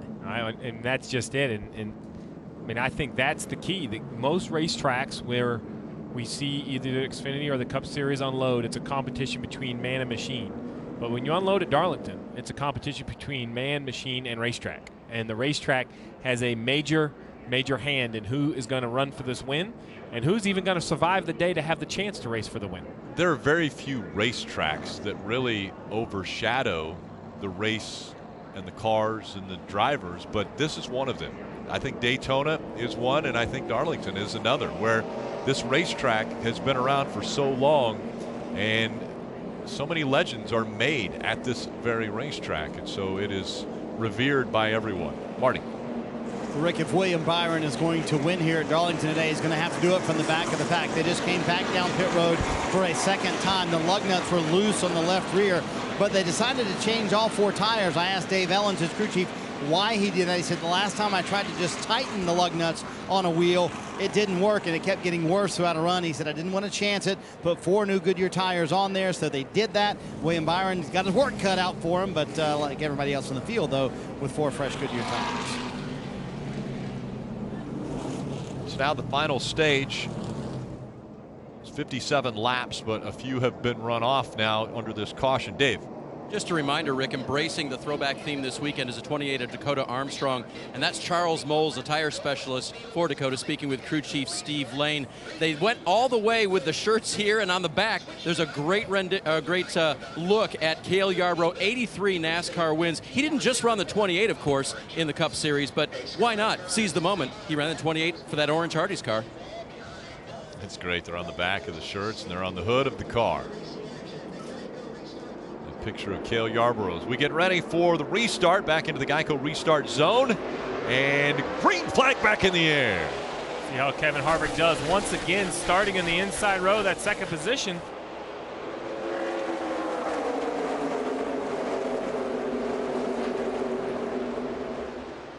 Logano not giving an inch, and Harvick will slide in behind him. But that was the move. That's what he's learned, is if you can't take that spot, try to squeeze in behind him. Every time he hasn't done that, he's lost many spots. So learning what he can and can't do and applying it late in the race. Well, and to be able to apply it tomorrow, Jeff. Those things like that have got to transfer over to Sunday. Did you tell me that they can make it far enough on fuel? Tires are going to be worn out, but yeah. Fuel is not going to be an issue, and the Goodyear tires will hold up. They'll hold air, but how much grip will they have? They'll lose grip every single lap on this old wore-out surface, and basically these drivers would love to have a fresh set of tires, but it would only have to be a yellow flag. No one's going to come under green. That would eliminate your chance to win. Yeah, let's be clear on that 9 car. They can still use that set of tires. They can re-glue the lug nuts, so they still have that set of tires. They re-glue the lug nuts, late pit stop, they can come in and put those on. And there, Denny Hamlin makes the pass on Erik Jones.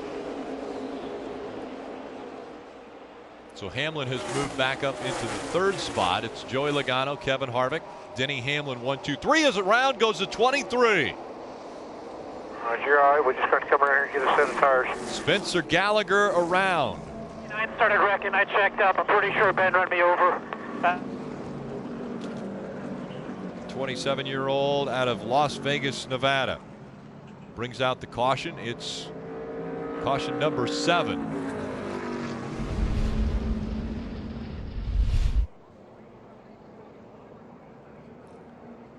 Wow, drives in the corner, and 39 car got free in front of him, Ryan Sieg, and then he got tapped from behind.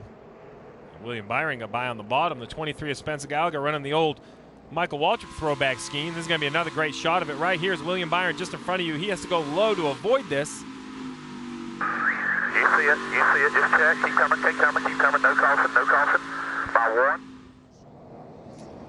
And so the caution has come out once again for this spin here at Darlington as we go NASCAR nonstop.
NASCAR on NBCSN is brought to you by Liberty Mutual Insurance, helping drivers worry less.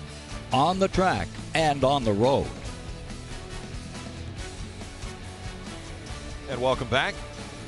It's the Sports Clips Haircuts VFW 200 from Darlington Raceway. A very short race for the Xfinity Series. 200 miles, 147 laps, only 46 laps to go. When they get the green flag, it'll be 45 laps remaining. Let's listen into the 41 radio. Number 1 star tomorrow, but I'm not very happy that the 22's got it today. Yeah, it's okay. Better him than the 18. Okay, better him than the 18. There you have it. Maybe that's some insight on who he thinks he can outrun. Maybe he thinks he can beat the 22, but maybe not the 18 if he got in front of him. Gaughan on the outside, Harvick on the inside.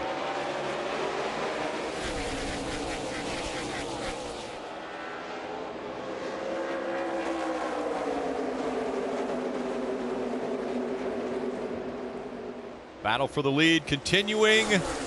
Harvick can't clear him, and Gaughan has the lead as they go down the backstretch.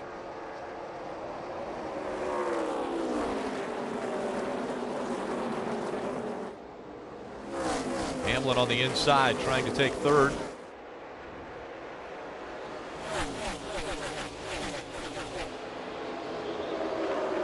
Erik Jones running in the fourth, in the 20.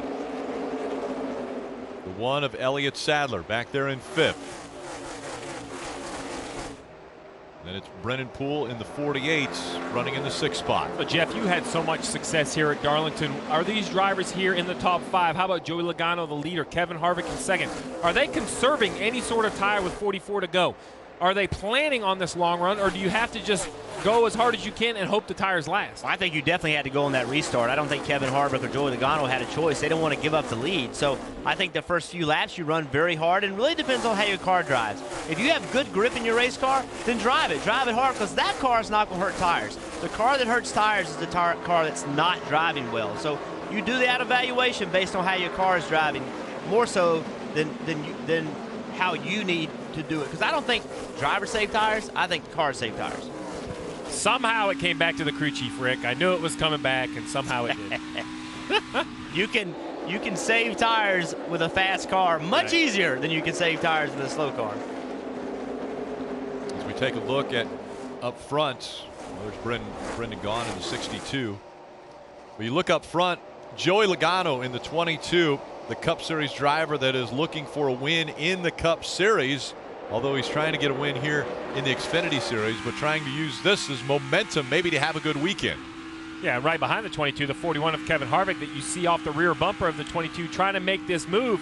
He's trying to kind of exert himself as a championship favorite on Sundays on the Cup side. He did it by winning all 3 stages of Cup qualifying on the Cup pole, and now he's won both stages of this Xfinity race, trying to go for the sweep in all 3 stages. Looking to the inside of Logano, trying to take that top spot away. You see the back bumper of the 22. It's been damaged. He's been run into from behind. This is where Kevin's so strong. Being able to run a little bit lower. That time he used a little more racetrack, but just being able to run a little bit lower in both ends of the racetrack. I think for Kevin, the key is just to enter the corner, be able to get a good run on corner exit, enter the corner closer to Joey Logano, and I think he can make this pass happen. Well, you know who's liking this battle is Denny Hamlin back in third. He's just behind this 41 that we ride on board with, but as these two continue to battle, the 18 kind of nibbles in a little bit. He's not quite to the rear bumper, but he's at least staying in touch, where if those two get side by side, I think he'll be right on top of him. Denny Hamlin won the pole, and he has won the Xfinity Series race 4 times previously, all from starting from that #1 starting position. I think one thing to keep in mind here also, guys, is that as we're watching this battle for the lead, you know, Joey Logano strategically can mess with Kevin Harvick. If you think about 1 and 2, we talk about how narrow it is, but watch what Joey Logano does. Joey Logano drives in a corner, uses all the racetrack, but by running a little bit lower on corner exit, he's taking the air off of Kevin Harvick's car. So when Kevin Harvick tries to turn underneath him, Joey Logano is already there. So aerodynamics matter, and by Joey Logano running just a little bit lower in 1 and 2, the fastest end of the racetrack, that's making it harder for Kevin Harvick to get the downforce that he wants.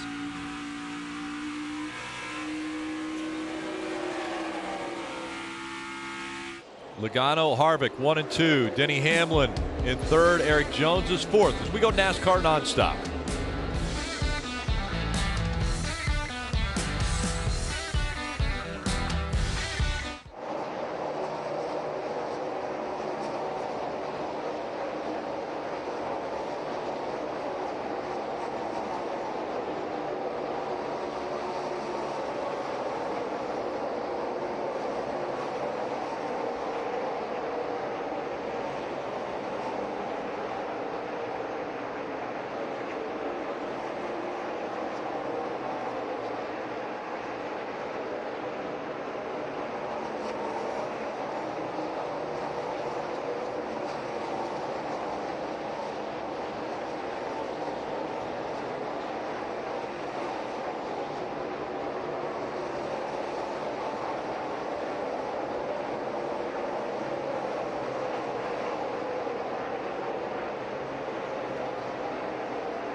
Bringing the whole family to a NASCAR race, never been easier or cheaper. Kids 12 and under are free for every Xfinity and Camping World Truck Series race. As we watch a great one here between the 41 and the 22. You can visit NASCAR.com/kids tickets to learn more about free and discounted tickets for an event near you. Logano able to hold off that hard charge by Kevin Harvick. He's done it numerous times. Is he setting him up? Is he letting him know, I'm here, I'm better? But Logano can't make a mistake. Well, I think Logano has decided that he's just going to run the top of the racetrack. He doesn't think that Kevin can get alongside of him or definitely clear him in 1 and 3 and 4 down here. So Logano's just giving him the bottom of the racetrack. Side by side doesn't hurt. This momentum that he gets on the exit of turn 4 is used to an advantage, but this is as close as Kevin Harvick has been. And Logano's going to give him the spot. I'm surprised he gave him that spot. I thought he still had the momentum going into turn 1. Perhaps the contact, which was, I think, an aggressive attempt to side draft to stop that 22. Joey Logano didn't want any part of that going too wide into turn 1. Well, Kevin's clearly had the fastest car all day today. The only question is, can somebody make their car better? And have they made it better, like Denny Hamlin, who's challenging for that second spot, trying to get by Logano. You mentioned earlier, this is a fast race, only 29 to go. And if you get that late race restart like we typically do, we've seen that huge advantage Logano has on that with having that first pit box, and it's taken Harvick laps to get by him. He hasn't been able to clear him on the restart on new tires. There's the move by the 18, and let's look a little deeper at some Xfinity regulars. We start with Marty. And Rick, so cool to hear Elliott Sadler say in our pre-race show he's going to donate all of his winnings from today's race to Hurricane Harvey relief. Certainly moved by the pictures he saw out of the Houston area this weekend. On the racetrack, though, they ran out very happy in practice. This is a brand new car, kind of the plan they followed last year. Build a new car, came to Darlington. They won that race, but this year they haven't been so happy with this one car. But in the race, it's been much better. Elliott, in fact, said a moment ago, the adjustments we made all day long have really gotten us in the ballpark right now in 5th. Dave. Marty, no one appreciates that gesture more than the driver behind him, the 48 driver of Brennan Poole. He is from the Woodlands, Texas, which is right in Houston. Doesn't live there anymore, but he's had his eye on friends who still do live in the area and will be digging out for the rest of this year for sure. His car, tough to turn and also tough on the throttle. Two things that you need to race Darlington, Kelly. Austin Dillon, of course, a Cup regular, but he's racing here in an Xfinity car for the first time since 2013. But he and his crew chief, Randall Burnett, felt really good about this race car, especially if they can get a good long green flag run. Randall saying that Austin drives with such great finesse, which is something that you really need here to help on that tire wear.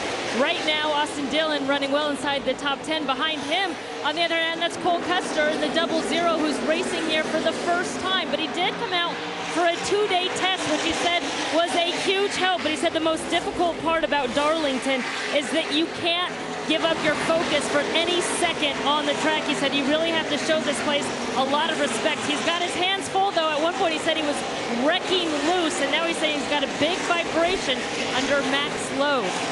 Marty? Kelly, if you were at Myrtle Beach Speedway back in the 90s, you no doubt saw this car driven by one of 3 people, Kelly Earnhardt, Kerry Earnhardt, or Dale Earnhardt Jr. It was a mom and pop's car back then. Today, Justin Allgaier piloting that number 7 in the 9th position right now. And he told me, listen, we have had a ton of speed in our 17 lately. What we need to do, start finishing races, and that's what they're working on today, trying to get a solid finish here at Darlington. Ty Dillon, remember that charge from the back of the pack up to the front of the pack earlier in the race from 37th to 3rd. This run, though, they've been struggling a little bit. Car's been too free for Ty Dillon. Also, the racetrack, they feel like, is getting a little bit too free right now as well, Dave. Tyler Reddick was close enough to try to make a move on the 3, but he's fallen back just a little bit here. His spotter really wanted him to try to dive down and use the low line a little bit on this oddly shaped racetrack. But Tyler hasn't gone there yet, and the team really telling Tyler, your times are good. We just need that track position. Go get him. Marty? Daniel Hemrick back in the 12th position right now, and I asked Andy Stockman earlier, I said, hey, what's been the big difference for this race team and why has it worked so well lately? And he said, honestly, the biggest difference for the race team testing. We went to Charlotte. We went to Homestead. We came here and tested. It's helped chassis-wise, but also, more importantly than anything, it's helped us learn each other a little bit more. So the 21 team certainly having a very good second half of the season. In front of him, though, William Byron just got around him. Remember, he has those, half-lap pressure tires, and everybody else restarted 19th, running up in, I believe, the 12th position right now. William, a rookie here at Darlington, trying to pull off what Chase Elliott pulled off. Remember that? Came here as a rookie, guys, won the race. That would be impressive company to join for Hemrick. As we go NASCAR nonstop, you won't miss a thing, and then we'll be back for the conclusion of this one.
And a close battle there for third between Joey Logano and the 20 of Erik Jones. Want to take a look at today's Toyota driver update. Denny Hamlin currently running second with his flying 11 throwback paint scheme. Erik Jones, just mentioned, running in the 4th position. Yaley is 16th and Dakota Armstrong running 25th.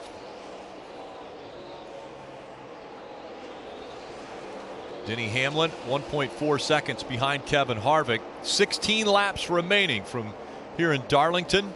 Is that enough time for Hamlin to reel in Kevin Harvick? Well, it looks like Kevin Harvick has a little bit better race car at times, but Kevin Harvick is catching traffic, and we've seen how traffic can really affect the leader at this narrow racetrack at Darlington Raceway. So one ill move or one poorly timed opportunity to pass a car, and I think Denny Hamlin could be there. Now, if he gets to his rear bumper, it'll be another thing to try to pass him, but first he has to get close enough to kind of just initiate the move. And don't discount the late caution. Oh, yeah. And bunch everything back up. And if you get a late caution here, like, you really don't have a choice. You got to pit. Oh, but, yeah. But whose car is good on new tires? There you go. Because Kevin Harvick moves through and then takes a lead eventually, but that's 15, 20 laps into a run. We could see a 5 or 10 lap shootout. That's totally different. Riding along, looking back from Dakota Armstrong. You see Harvick able to go by easily. Logano and Erik Jones continue their battle for the 3rd spot. Erik Jones continues to look down at the bottom of the racetrack to get by. Well, that battle for Joey Logano is very important because he has that #1 pit stall. So much like you were thinking a late race caution, Jeff, he's thinking if I have one, I need to be in the first pit stall to try to gain an advantage. We saw Harvick go by the 28. And how important it is for Dakota Armstrong, who right now is 13th. Only 12 make it into the playoffs in the Xfinity Series. And even though Matt Tifft had trouble early in the race, no one's really jumping up and taking advantage of it. Brendan Gaughan now has a 12-point advantage over Dakota Armstrong. Coming into this race, it was 4 points what separated him from the 13th position. So a little bit better day for Brendan Gaughan, as Brendan Gaughan currently running 17th. Dave. The 11 of Blake Cook is not having a particularly good day, just trying to kind of hang on until the end on a day when he came in 26 points to the good above the cut line. That's not a super comfortable margin when you've got 3 races remaining. And remember, these drivers and teams will go 1 race beyond the end of the regular season that the Cup Series has. So they've got to get through Chicagoland before they start their playoffs. Solid, but not where he wanted to be, and you got to spin right now, and that's Dakota. We had talked about the 28 of Dakota Armstrong. Around he goes, and the caution comes out. 11 laps to go. People will be diving onto pit road for tires. It's so important for the pit crews to have a good stop here. And how big will it be for Joey Logano having the #1 pit stall? Well, we talked about that battle he had going on with Elliott Sadler and Erik Jones. Joey Logano fought hard and kept that 3rd position. Why is that important? Because of that pit stall. I think it's a little unrealistic to think you're going to go from 4th or 5th to 1st, but 3rd to 1st we have seen a couple times already here today. So I think everyone must take 4 tires. The track is so old, so wore out. It's going to be how good can these pit stops be? How good can the pit crew perform as we see what happened to the 28 of Dakota Armstrong right here. Just high and free and loose. We talk about old tires, Jeff. You talk about you can't simulate it. Well, this is what it looks like. 35-lap tires at an old wore-out racetrack. So here he goes. We ride along. Car goes in, heads toward the wall. As soon as he goes to the throttle, the back end comes around. Does a nice job, just locks it down, rides it out. There's a tire below right there. There he goes. He's spinning all by himself. Nobody else involved. So it's the 8th caution of the day from Darlington. So one thing that's unique at Darlington, although the 41 car of Kevin Harvick has about 10 cars, 8 cars in between him, the rule here is when you get to a certain place on the wall, as you pull off, Kevin Harvick, he can accelerate. He can actually pass the pace car, but watch all these cars behind him. See how they can close up? That's legal here. Many racetracks, that's not the case. That is a huge advantage to the 22 of Logano being able to close that gap. Kelly.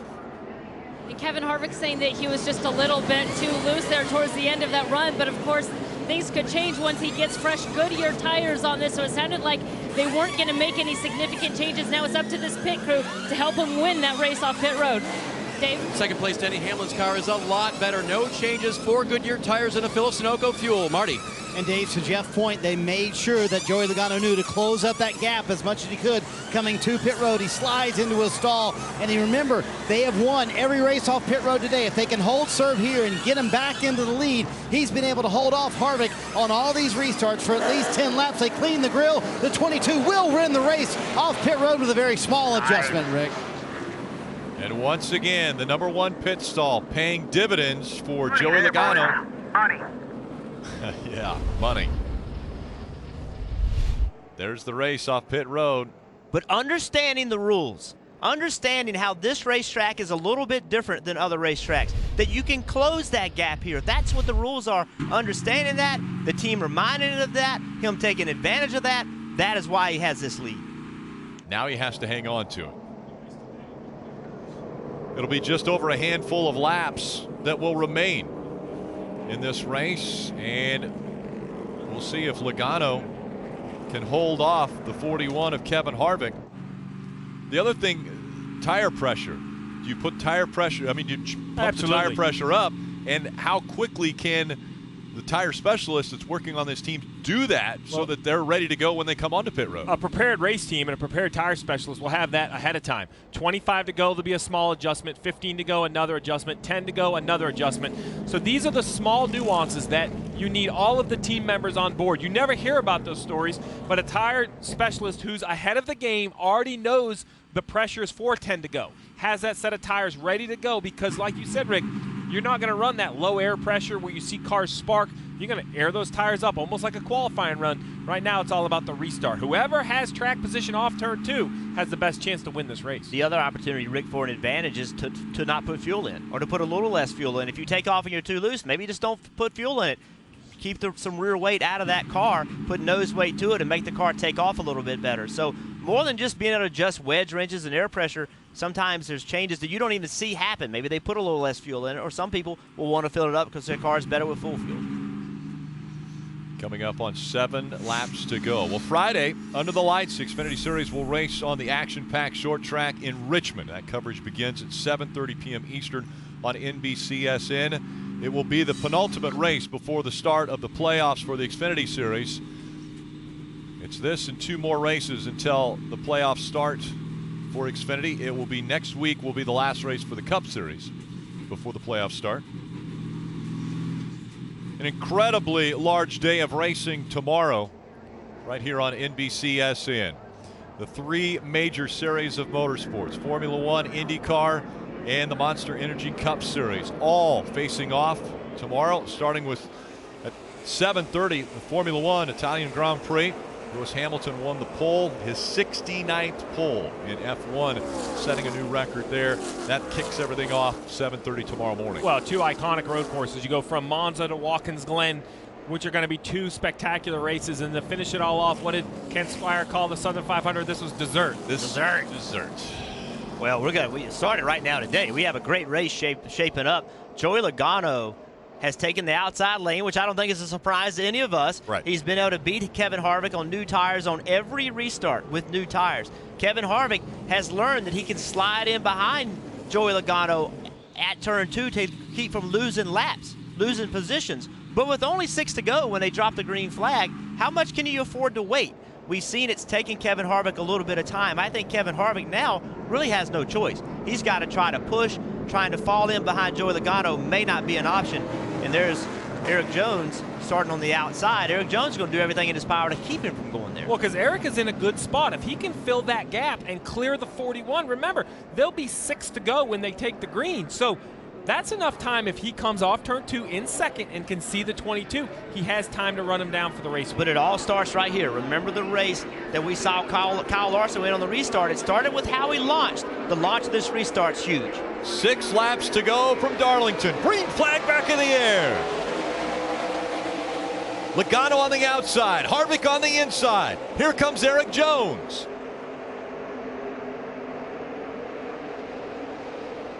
A great restart for the 20. Here comes the 18 of Hamlin. 3 wide for second. Hamlin makes the pass on the inside. He moves up to second. He'll be chasing after Logano. And what a run for Elliott Sadler in the 1. Winner last year, now up to 3rd, and he gets hit into the wall, but he stays straight. He's slowing down now. Caution comes out again.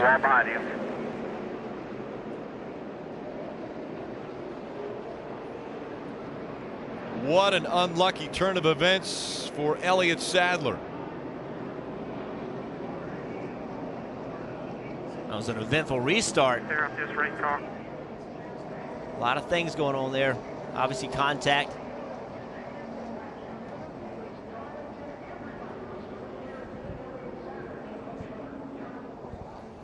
Very good possibility that the Xfinity Series will be going overtime in Darlington.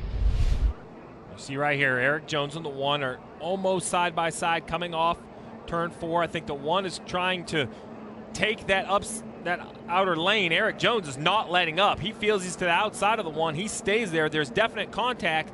The 1 comes up, makes contact with the 20, and then hits the outside retaining wall. And it looked like Erik Jones even got into the wall a little bit coming off the 4, like he was trying to give the 1 room. Yeah, and I wonder, he's as high as he can go, and they're just, the 1 car is got him squeezed up in the wall. He was trying to give him room, and I think Elliott knew he was there, just didn't realize he had him closed up that much. The question now is how much damage does Erik Jones have, and is he going to have to pit? This would be a great shot of it right here. Marty. And Elliott Sadler, that is said, that is completely my fault. I'm so sorry. He's apologized to the team several times because, as we told you earlier, they had a plan. This was a brand new race car. They were going to run it here and then save it for Homestead as the Championship 4, what they hope would be a Championship 4 run, trying to win the Xfinity Series title. But he just said on the radio a moment ago, this is going to put us way behind, and it's all my fault, guys. Sorry. Well, I'm sure Erik Jones, to your point, Rick, he got all the way to the wall because he was telling himself, don't come any higher. Right. I don't want to make contact, but there is a little bit of damage. Let's go back to that restart, Jeff. You talked about it started with the launch, and then Erik Jones did a nice job following through turns 1 and 2. Yeah, Erik Jones with a really good launch. Kevin Harvick not with such a good launch. Now Kevin Harvick, he's disadvantaged. He was hoping to be next to Joey Logano. He ended up being next to the guy, Erik Jones, in 2nd place. So now look at the momentum that he loses. He loses that momentum, and here comes the 18 car taking advantage of it. Elliott Sadler trying to take advantage of it. They pile into turn 3. And wasn't really sure happened to the 41 because they just kind of continue to sink through the field. Our attention goes forward on that accident with Elliott Sadler, but the 41 was still 3 wide. And there you see the damage. You see the contact of 1 car in the wall. I just think Elliott Sadler, he was trying to use all the racetrack, and once they made contact, they just got all connected. And then this right here looks like a little bit of unhappiness. A little frustration. Well, listen, it was go time. What was Elliott Sadler doing? He apologized, but look, there's 5 to go. I think he knew that if he left that lane and Erik Jones got next to him, the race was over. He was going to take the spot getting into turn 1. He was going to finish somewhere in the 4th or 5th position. He knew his only chance was to squeeze up, try to get Erik Jones out of the gas. Either misjudged it or Erik Jones couldn't get out of the gas. Either way, he gets in an accident. Luckily for Elliott Sadler, he's had a great regular season. So while the chance to win is gone, it's not going to hurt him much in the points. He has a very big lead over Brendan Poole. He does have to make the mandatory trip to the infield care center, and that's what he is doing now. He was on the back of the carts as we see Erik Jones and that damage to the left front. Yeah, you see that damage on the left front. I don't think that's a tire rub possibility, but I do think it's going to hurt downforce. The car is definitely not going to drive as well. Then you see on the right front, there's some damage. The right rear, there's some damage. I'm not sure there's any damage that's going to cause tire issues, though. I think he's okay. Yeah, maybe just a little lack of downforce. But how about the outside of row 2? William Byron in that 9. Remember, Marty Snyder reported that after the 2nd stage pit stop, he came in, took 4 tires. Well, they had some lug nuts that were not tight on the left rear. They had to come back in, pit a 2nd time, restarted all the way back in the 28th position. Now finds himself all the way back up to 4th. Remember, trying to do what Chase Elliott did. Chase Elliott won as a rookie in this number 9, the only rookie to do it. William Byron trying to add his name to that list. So something that's very impressive about that, you know how hard it is to say, hey guys, we got to come back and pit. I mean, that is really, really difficult to do, but having the wisdom at his young age to accept the situation he's in, not be in denial, not say, you know what, I think it's going to be okay. Just saying, hey, we got to pit. We got to fix it. Having that mentality to do that at that age is very rare. Normally you're like, it'll be okay, I'll make it work, and then it only gets worse. We have Logano and Hamlin making up row 1. Then it's Erik Jones and William Byron in row 2. This is not going to be overtime. There will be 2 laps of racing to go when they get the green flag. Oh, we might see overtime, though. Well, but to your point, Rick, this is interesting. This is 2 new players on the front row, the 22 and the 18. We haven't seen these 2 take the front row yet. Actually, it will be overtime. I said that it wasn't, but it will be overtime. As they come back to the Geico Restart zone, Logano on the outside, Hamlin on the inside. It's overtime, sponsored by Credit One Bank. And Hamlin with an incredible restart. He'll take the lead as they go through 1 and 2. He got a huge push from his teammate, the 20 of Erik Jones. Can he use that push to win the race as they run down the backstretch, coming to the white flag? Harvick running in 3rd. Logano is 2nd. Erik Jones 4th. Denny Hamlin won the pole. Wasn't able to win either stage 1 or stage 2. A big run off of 4 by the 22 of Logano. White flag going in the air. One more time around. Here comes Logano. Exiting turn 2. A little wiggle by the 18. Will there be contact? Down the backstretch they go. Here comes Logano. He looks to the inside. Logano slides up the racetrack. He takes the lead, but Hamlin comes back on the inside. The crossover move. And Hamlin will win at Darlington. What an effort by Logano to try to slide drive him. Denny Hamlin wouldn't have anything to do with it. Yeah. And Hamlin does it again. After winning the pole, that is the 5th time that he has won this race. All of them have been from starting in the #1 position. Why would you not come watch a race at Darlington with finishes like that? Denny Hamlin knew where the 22 of Joey Logano was going. He let him go, lifted early, crossover move, textbook move by Denny Hamlin. So what chance does Joey Logano have to win this race? The only chance is right now you're done. The best you can do is leave turn 2 close to him. A really good run right here. He's able to get right to him, a little bit of contact. But now Joey Logano has a decision to make. And the decision is, I'm going to overdrive the entry.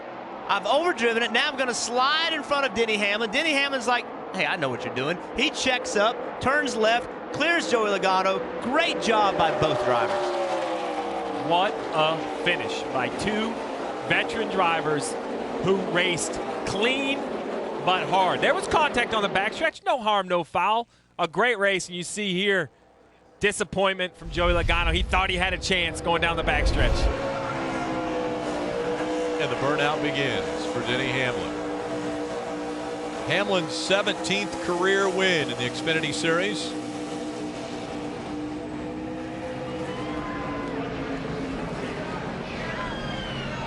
The 5 wins now breaks the tie that he had with our good friend Jeff Burton here and Harry Gant for the 2nd most Darlington wins. Mark Martin still has 8 wins here in the Xfinity Series.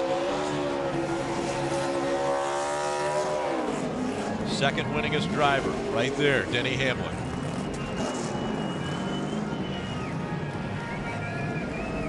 What a day it was for Hamlin as well, starting up front.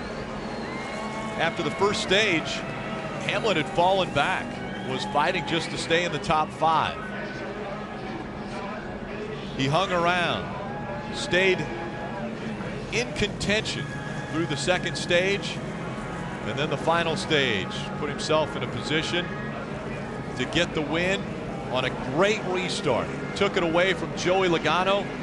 Logano tried to take it back with the slide job in 3 and 4. Hamlin would have nothing to do with it as he would battle back and get the win.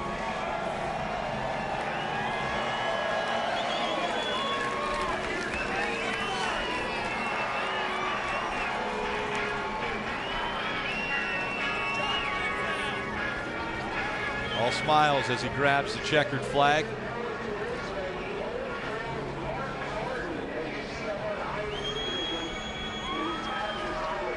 And he'll make his way back to the car, and when he does, Rutledge Wood is there with it. Denny Hamlin, how did you do it on that last restart for the win? Just really good restart. Got through 1 and 2 really good. Just held it wide open through 1 and 2, and then great run by the 22, getting back to me there on the last lap. But I think that was a throwback to Dale Earnhardt there in turns 3 and 4. That was huge. The lady in black was rearing up her head, but these fans are going crazy. What do you think about them? It's great. Thank them so much for coming out. Look forward for everyone coming out here tomorrow. And great run for this Work Clips Toyota. Hopefully you get one more. Congratulations, buddy. We'll see you in victory lane. Channeling Dale Earnhardt Sr. That move in turn 3 and 4. Denny Hamlin crosses back over, and he celebrates at the start-finish line, and he'll be in victory lane.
Coming up at the top of the hour, it's Breeders' Cup Challenge Series. The Woodward Stakes from Saratoga. And Denny Hamlin still making his way to victory lane. He's very close as the official checks the lug nuts on the 18. And Hamlin will make his way into victory lane to begin his celebration with his team. And very coveted grounds when you're able to make it into victory lane at Darlington Raceway. Denny has done it 5 times now.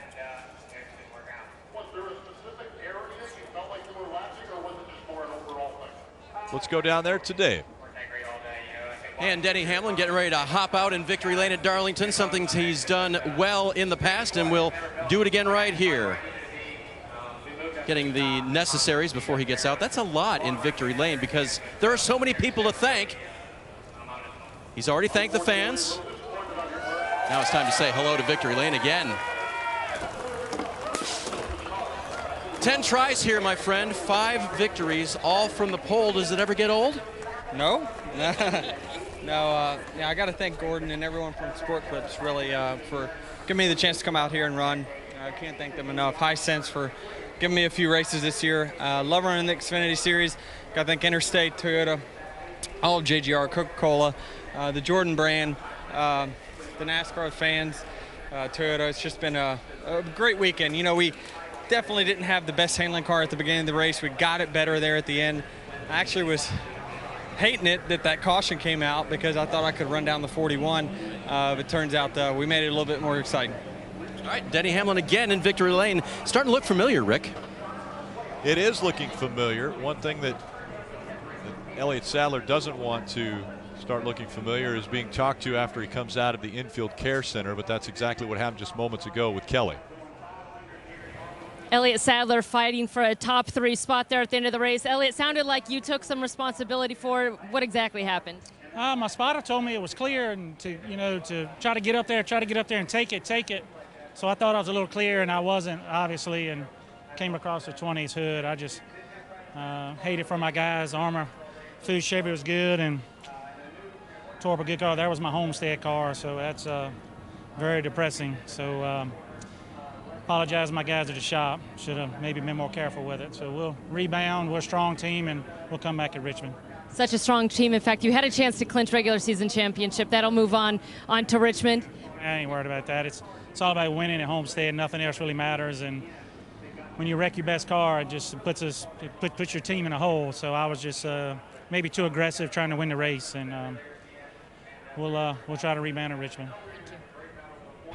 Well, so much fun to watch Joey Logano and Denny Hamlin there at the end. I know it's not the result you wanted, but that had to be a fun final few laps. It would have been more fun if the caution came out or if the caution didn't come out. That would have been more fun for me. But yes, Denny had a great restart and went through the gearbox and motored me down into turn 1 and had position on me. And once he was on his right rear quarter, I was right where he wanted me to be, and I was just trying to tag along to try to stay on his outside off of turn 2. Wasn't able to do that. Was able to get underneath him off of 2, and he knew my play, and I knew what his play was going to be. As soon as my spotter yelled clear, I thought that's way too early in the corner to be clear. He knows I'm about to slide him, and he's going to cross me over. And all I can hope is to get up to the wall and hopefully rotate when it gets there. And just got tight on the exit and couldn't maintain the speed, and he had me cleared by then anyway. So that was a fun race. I don't know what I could have done different. If I knew he was going to cross me a little earlier, maybe I could have made a different play. I don't know. Either way, I wish I could have the last restart back and maybe try something. I don't know what else we could have done with our Fitzgerald Mustang, but overall, short run car.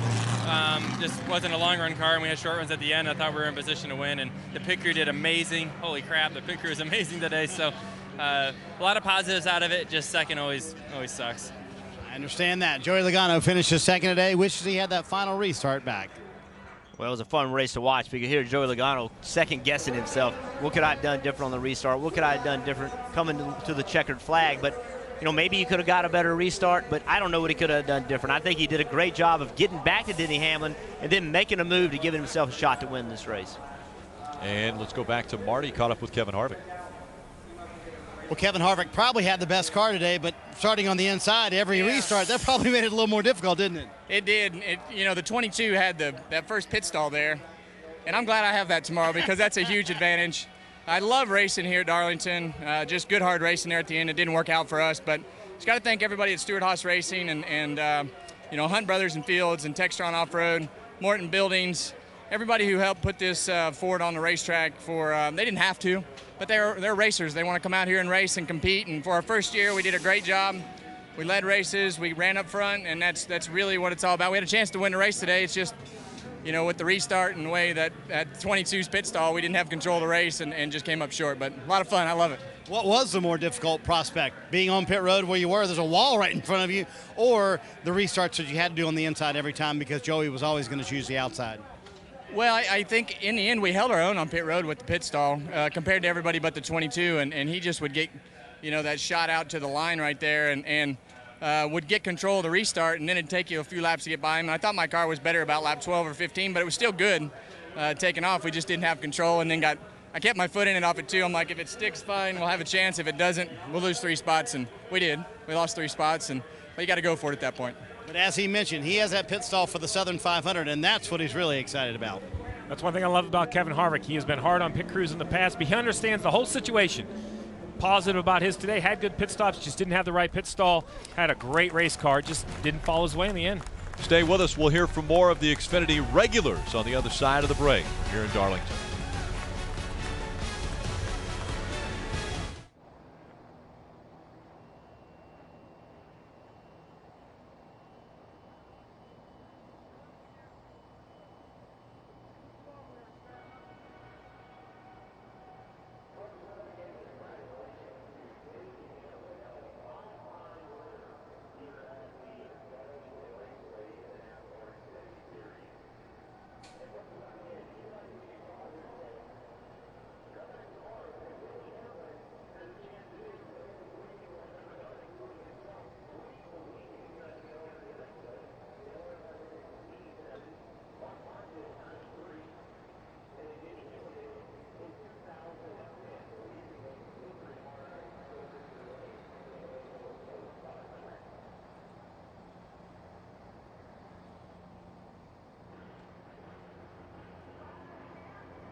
Welcome back. Celebration continuing in victory lane for Denny Hamlin. And while he continues to celebrate, let's hear from some more of the Xfinity Series drivers. We go to Kelly. Won his first ever race here at Darlington. William Byron comes away with a top 5 finish. How did you manage to get yourself in that position at the end of the race? I don't know. We just had a good restart there with 2 restarts to go, I think with about 5 to go. So great to represent Ricky and all the guys and honor them, and that's what we wanted to do today. So good to get a top 5. Not a win, but close, so proud of that. We know the perils of this track and just how difficult it is. What was it like for you from the start of the race to the finish? Maybe a bit of a learning process. Yeah, it was definitely a learning process, just getting comfortable with running the wall. And, you know, I felt like I was making good time up there on guys. But when you get in traffic, it's really hard to run that line. So just learning that and trying to get up there on entry and everything. So good effort by all our guys. And thanks to Liberty University for the throwback and everyone on this team. Great effort here by William Byron, his first ever race here at Darlington. Take a look at the playoff standings now with just 2 races to go until the playoffs. William Byron, Justin Allgaier, Ryan Reed, and Jeremy Clements, the only 4 that have wins that assure them spots in the playoffs. Then based upon points, Elliott Sadler, Brennan Poole, Daniel Hemrick, and Cole Custer, they have already clinched spots because of the number of points they have above 13th. So now the fight is for those final 4 spots. Let's go back to Kelly.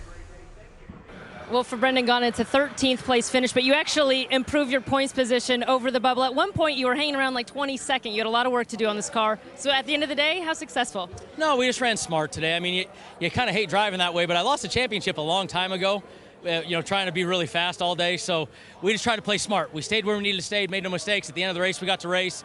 And I got to tell you, this it was very special to me to run Napa again. That was special for me. But what made me cry at the end of the race, holy crap, anybody notice William Byron looks just like Ricky Hendrick? And I saw that 9th car at the end, and I was like, oh, hey, look. So that was really cool. I don't know where he ended up, but sorry, that just made me emotional on that one. Yeah, emotional. A lot of memories, I'm sure, get brought back out with these old paint schemes. Yeah, I mean, like I said, I didn't know he had the 9, and I've thought for a long time William looked like him, so it was pretty cool to see that. And fun to run Napa. Thank you, Napa, for letting me do it again. One more run, will you? Brendan Gaughan ran in the Camping World Truck Series, and so knows all about Ricky Hendrick and the fact that William Byron does look a lot like Ricky Hendrick, the late Ricky Hendrick, who lost his life at the age of 24. Well, too, in the understanding of the history and driving for Napa years and years ago, appreciating that. That's how much it means to him, and that's what this weekend does. I mean, it really does. It really reminds you of things that you had forgotten and makes you appreciate things that perhaps you don't appreciate as much as you should have. And a celebration of the history of NASCAR, of all the great drivers and schemes and sponsors that have supported NASCAR to this level. And it was a great race today, and expect another great race tomorrow on the Southern 500. And we'll break down what's going to take place tomorrow in the Southern 500 when we return to Darlington Raceway.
Incredible weekend here in Darlington, as it is a throwback weekend. Earlier today, Jeff, you were a part of this. 4 iconic race cars out on the track. What a great honor to be able to be on the racetrack with Kyle Petty, Dale Jarrett, and Mark Martin in his own car. I was driving A.J. Foyt's car. You see Kyle Petty and his dad's car, and DJ in the Dale Earnhardt car. So what a great honor to be out there. Great feature on that and this tomorrow in Countdown to Green. And dude, I'm wearing an Evel Knievel helmet. You are wearing an Evel Knievel helmet. What a big day it's going to be tomorrow. Formula One, Verizon IndyCar Series, as well as the Monster Energy Series Countdown to Green and the Cup Racing. incredible day of racing. Oh, what can be better than breakfast in Italy, lunch at the Glen, dinner at Darlington? It sounds like a perfect day of racing to me. Absolutely. Is there any favorites? We have the throwback weekend. Well, I think look at Kevin Harvick. He was so dominant in today's race. It didn't fall his way, but he sat on the pole for the Cup race. We'll have that #1 pit stall. I look at Kevin Harvick to exert himself as the championship favorite. So it was a very eventful Xfinity Series race. Denny Hamlin gets the win. And the big throwback weekend tomorrow. Horse racing is coming up next on NBCSN. Goodbye from Darlington. We'll see you tomorrow. This copyrighted telecast may not be reproduced, retransmitted, or used in any form without the authorized written consent of NASCAR Broadcasting. NASCAR would like to thank all of our fans for your support, and we hope you enjoy today's broadcast.